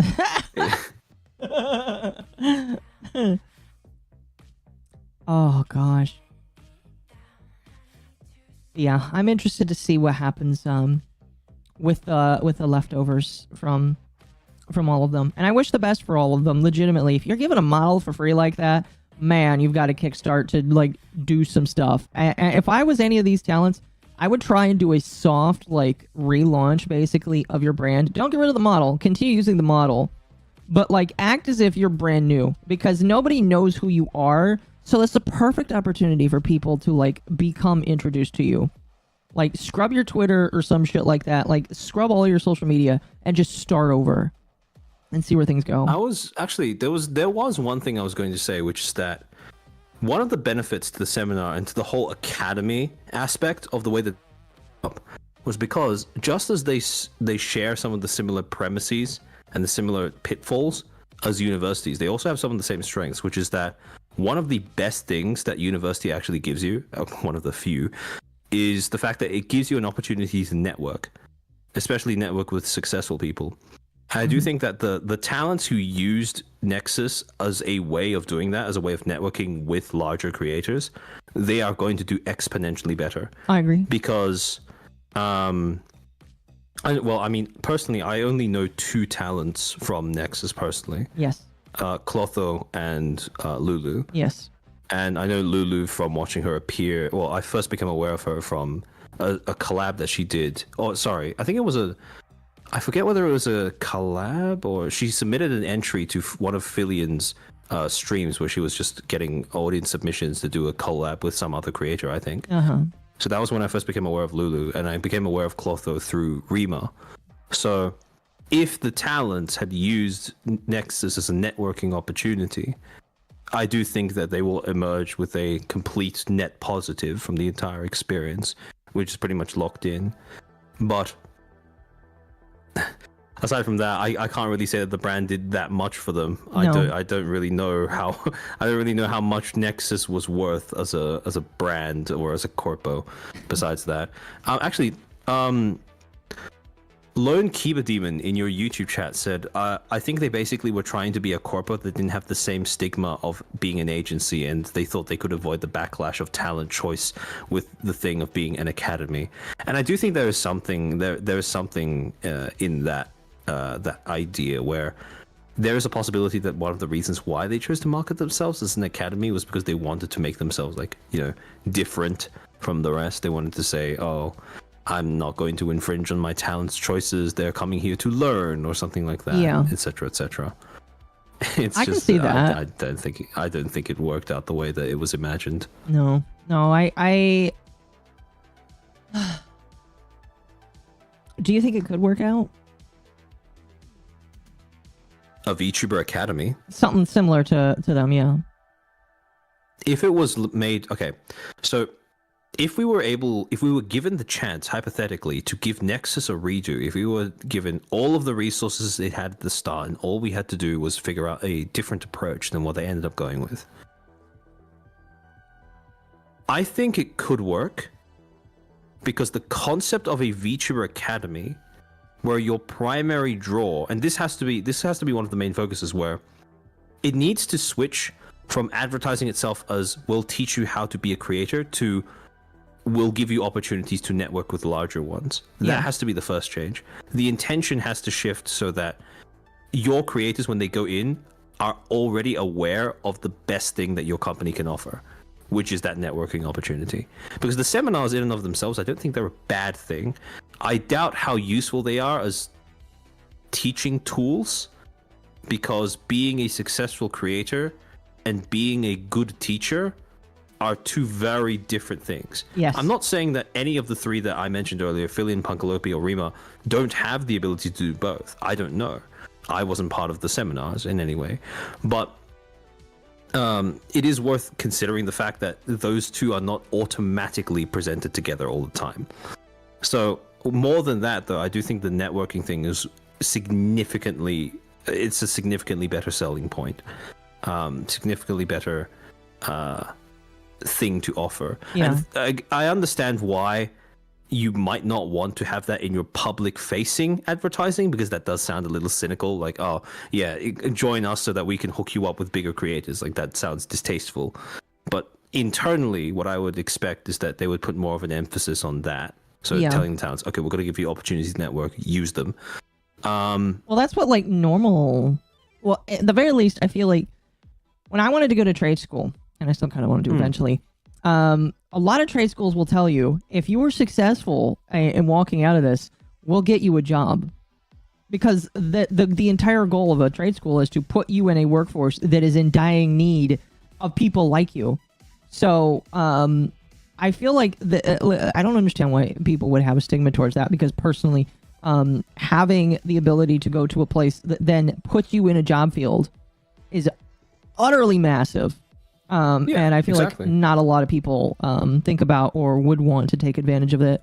So I guess on its face, yeah, that's a great idea. I just think the second thing I would advocate for doing is not shotgunning your talents. No. It's such a simple thing, but I genuinely think that if they debuted with, I don't know, I mean, like, look at Sock's VTubing agency, for example. I'm pretty sure in their debut generation, they had, like, what, 3 talents initially debut? Something like that. If I remember correctly. I don't know. I know Flork, but I don't pay attention to his stuff. I think they initially debuted with Cammy, Snoozy, and Enos. And I think it was just those 3. I might be fucking up by misremembering, but I'm pretty sure it was. All I know is that it was a small number. And the thing is, if you are new, if people don't know who the fuck you are, because let's be honest, with Sock's VTubing agency, at the very minimum, people know Flork. People are willing to trust Flork to know what he's doing. Yeah. So that's already more of a boost than just I don't know, what's the name of the guy who ran Nexus? Harry. Like, no Harry. Disrespect to the guy, but who the fuck is Harry, right? Yeah. So if you're just going to start off, make sure that you actually nurture your talents instead of just throwing them out there and hoping that something sticks. Yeah. Because it's not going to work. It's not going to work like that. That's not the industry you're in. So yeah, I would just do those 2 things. Shift the focus more from seminars and teaching to networking, and then make it so that the talents are not treated as this sort of spray and pray resource that you use. And third, don't partner with HoloLive. Don't make your talent stream on a platform that has 0 viewership. That decision in and of itself is so illogical that I can only conclude that it was the original intention and everything else was built around that. Oh yeah. Because otherwise it makes 0 sense. It makes negative sense. Because in what world would you do that as a promotional method? That is the only reason, in my personal opinion. Like, and again, like, I don't mean to be mean to any of these talents, but you were put there specifically to advertise a platform. That's it. Yeah, and it's really I don't think unfortunate to think of. I don't think that is a jab at the towns at all, because that's simply a distasteful way of being used by the people, the suits who are running the entire thing. Yeah. So, yeah, those I think Nexus had a good idea. They just had awful execution, especially right at the beginning. I agree. Especially since the guy started fighting with people randomly on Twitter. And it's just like, ooh, was buddy. Was that the CEO of Nexus or that HoloLive? Because I think I had that misconception as well before. Let me check actually. It was either or, but either way, the fact that the guy just decided to get on Twitter and start arguing with people, it was just like, bro, are you signing the death certificate of your own company by just getting on and trying to flex with people? Like, it's not. No. I think that was the CEO of HoloLive, not was it? Nexus. Okay. So though I could be wrong about that. Hold on, let me see if anyone in chat has corrected me. Oh yeah, no, yeah, people did confirm. SVA only debuted the talents one at a time, and they only started off with 3. Yeah. I mean, hey. So each each talent had full dedication from management and audiences. So I mean, if you're only just getting started out, like, that's what you want to do. Mm-hmm. You don't. I keep coming back to this point, but that's because I'm just so mind-boggled as to how anyone thought this was a good idea, especially anyone with corporate experience thought this was a good idea. But just don't throw your talents out there. What are you doing? You know.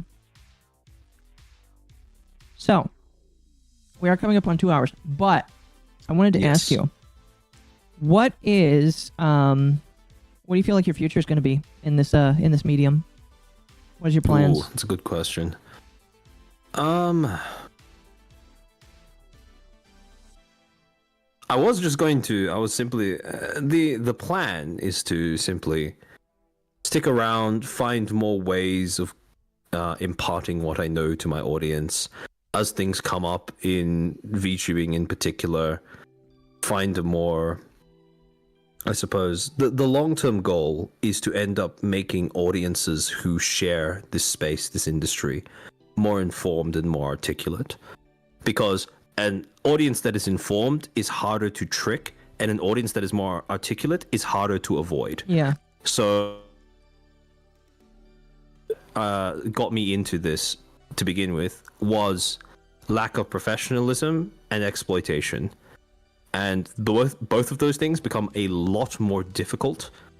Those problems find it a lot more difficult to exist if you have an informed and articulate audience. I agree. That's the end goal. That's the end goal of my platform. That's what I'm hoping to do in the future. Hopefully, at some point, I get enough spare time where I'm not doing anything either online or IRL to put out more videos. But videos are quite the dedication. For the most part. Yes. They are quite the dedication. And right now I'm primarily focusing on doing the streams because for me, that is both more enjoyable to prep and present, and also I find that it seems to be more effective at actually getting a message across to an audience, to my audience specifically. So that's what I see for my future. Just basically, I will try to stick around. I will try to make it so that more people have more ways of articulating what they think and feel, so that hopefully at some point in the future the needle shifts even a little bit on amount of professionalism, the extent to which creators find themselves fucking up using social media, or the amount of things that corporations can get away with. Because if you have an audience that is able to express their anger in more ways than just, well, being angry, if they can actually point to specific things that you're doing wrong, it lessens the number of viable excuses that you can then shove into your public statements using PR speak and legalese. Yeah. So I do think, thankfully, the normal man is slowly understanding more. And I would say that you've definitely helped out in terms of creating that for people, because no, you have definitely started to bring more. It's education, but at the same time, it's also in a way that I feel like people are desperately in need of. Because people think of education as such a drag, but there are ways to do it where it doesn't feel like shit and people can be okay with it. And I think you do a decent job with that. The problem with education has mostly just been making sure your audience is aware that it's actually relevant to them. That's why I like streaming, because I get to take things that are currently going on around the world or in VTubing and just use that as an example to highlight some of the concepts that I was going to teach anyways. Yeah. So it's perfect. Sometimes things come in the weirdest ways. You get skills and then you use them for a hobby that you absolutely had no idea that you were going to thrust yourself into. And I think that's one of the coolest parts about being human is we find new ways to take our life and shift it. I don't know. It's just really crazy. And that's why I love it. That's why I love living. It's just so beautiful. Amen. Never kill yourself. Never kill yourself. Exactly, chat. Exactly. Well, I appreciate you coming by today. Your presence has been... I appreciate you inviting me on. Yeah, your presence has been invaluable. Again, like I said, ever since you gave a mild shout out to the podcast, I was like, ooh, this guy, if he endorses us, he must have something good to say. So I was really interested. I was really interested in your stuff. I enjoy a lot of what you do. I did see that you're planning to talk to Rima later this week. That's cool. Yes. We're going to be doing VTubing's most questionable Hear Me Out of this year, where we basically theory craft ways that Nichi Sanji could potentially save their reputation in the eyes of wider VTubing audiences. Oh boy, that sounds very fun. Are you going to name them specifically? It's definitely going to be a challenge. Sorry? Are you going to name them specifically, or are you just going to be vague about it? Oh no, we're going to be as specific as we can. I would awesome. assume. We're not going to. Well, how do I say this? Right now, at least, I don't think the plan is to say you need to fire this person, etc., etc. No, not like that. But we are going to try to be specific in terms of the recommendations that we give. It's going to be more than just, for example, it's going to be more than just shut up. Because while that is valid criticism, I'm not sure that that's specific enough to actually give them something actionable. Get rid of one of your speedboats. Save one for the little guy. Riku. Sell the yacht. Oh goodness, that's amazing. That's absolutely amazing. But again, I do appreciate you coming on. I think the work that you do is very invaluable in terms of educating not only other creators but the audiences that they come from. And I'm grateful to have more people in the space that don't just play video games, eat hot chip, and then lie, and then talk, and then just exist. We need more VTubers just in general that actively contribute their knowledge to the world. That's partially why I really enjoy doing this. It's part of the reason why me, Lumi, and Mizu get up on screen every single week and scream about VTuber predators for the 69th time. Did you know, by the way, that we're going to have a tier list of all the Google Docs we've read, because there's so many that we've read in the last year? I'm excited to see how that one turns out. Oh, we're going to rate all of them, including mine. I'm very grateful that you guys are willing to slog through all of that so that people on the other side don't have to do so alone. Because holy, that must be miserable to experience if you're not doing it for content. Dude, I'm gonna be honest with you. When I did the curse document all alone, it was honestly just it was tiring, because one, you had the emotional side of just sitting there and reading, and obviously you're gonna get tired from reading. But then there's also the emotional side of, how the fuck did all of this happen? Couldn't you guys have just talked about this? And then there's just a lot that goes into your head. It's what led to something of this? Because there's sometimes when you get a Google Doc where it's just how did this go so wrong? Exactly. And of course there's also the idea of, depending on the Google Doc, it's, why is it this good? Why is it this bad? Yeah. Why you see the format, the one that Lumi and Mizu are reading right now. You kind of fall into the mindset of a teacher grading papers while you're trying to absorb what's happening at the same time. Unironically, yes. It's to the point where the validity of claims is dependent on how good the Google Doc is. Just personally for me, I read a Google Doc on an expose of a Minecraft YouTuber Oh, classic. from Hermicraft. Are you familiar with Minecraft at all? I know Minecraft exists, but I don't know anything about the culture or the creators. Fair enough.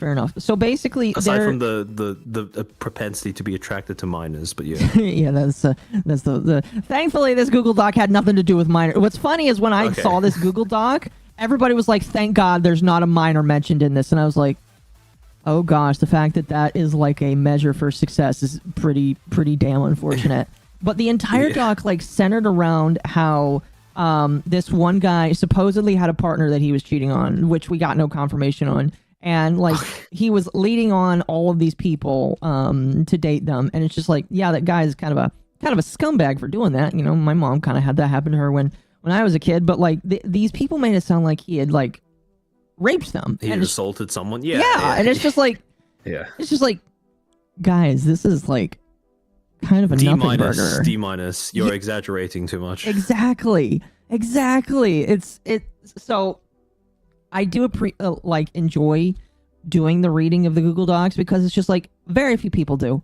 Especially some of these more niche ones in the VTubing sphere. The only people that will like unless you get something as big as Taiga, nobody's going to read it. The commentary sphere will never pay attention to anything on the VTubing site. It's just like, actually, I will briefly say this one thing, and this is a defense of using Google Docs as content.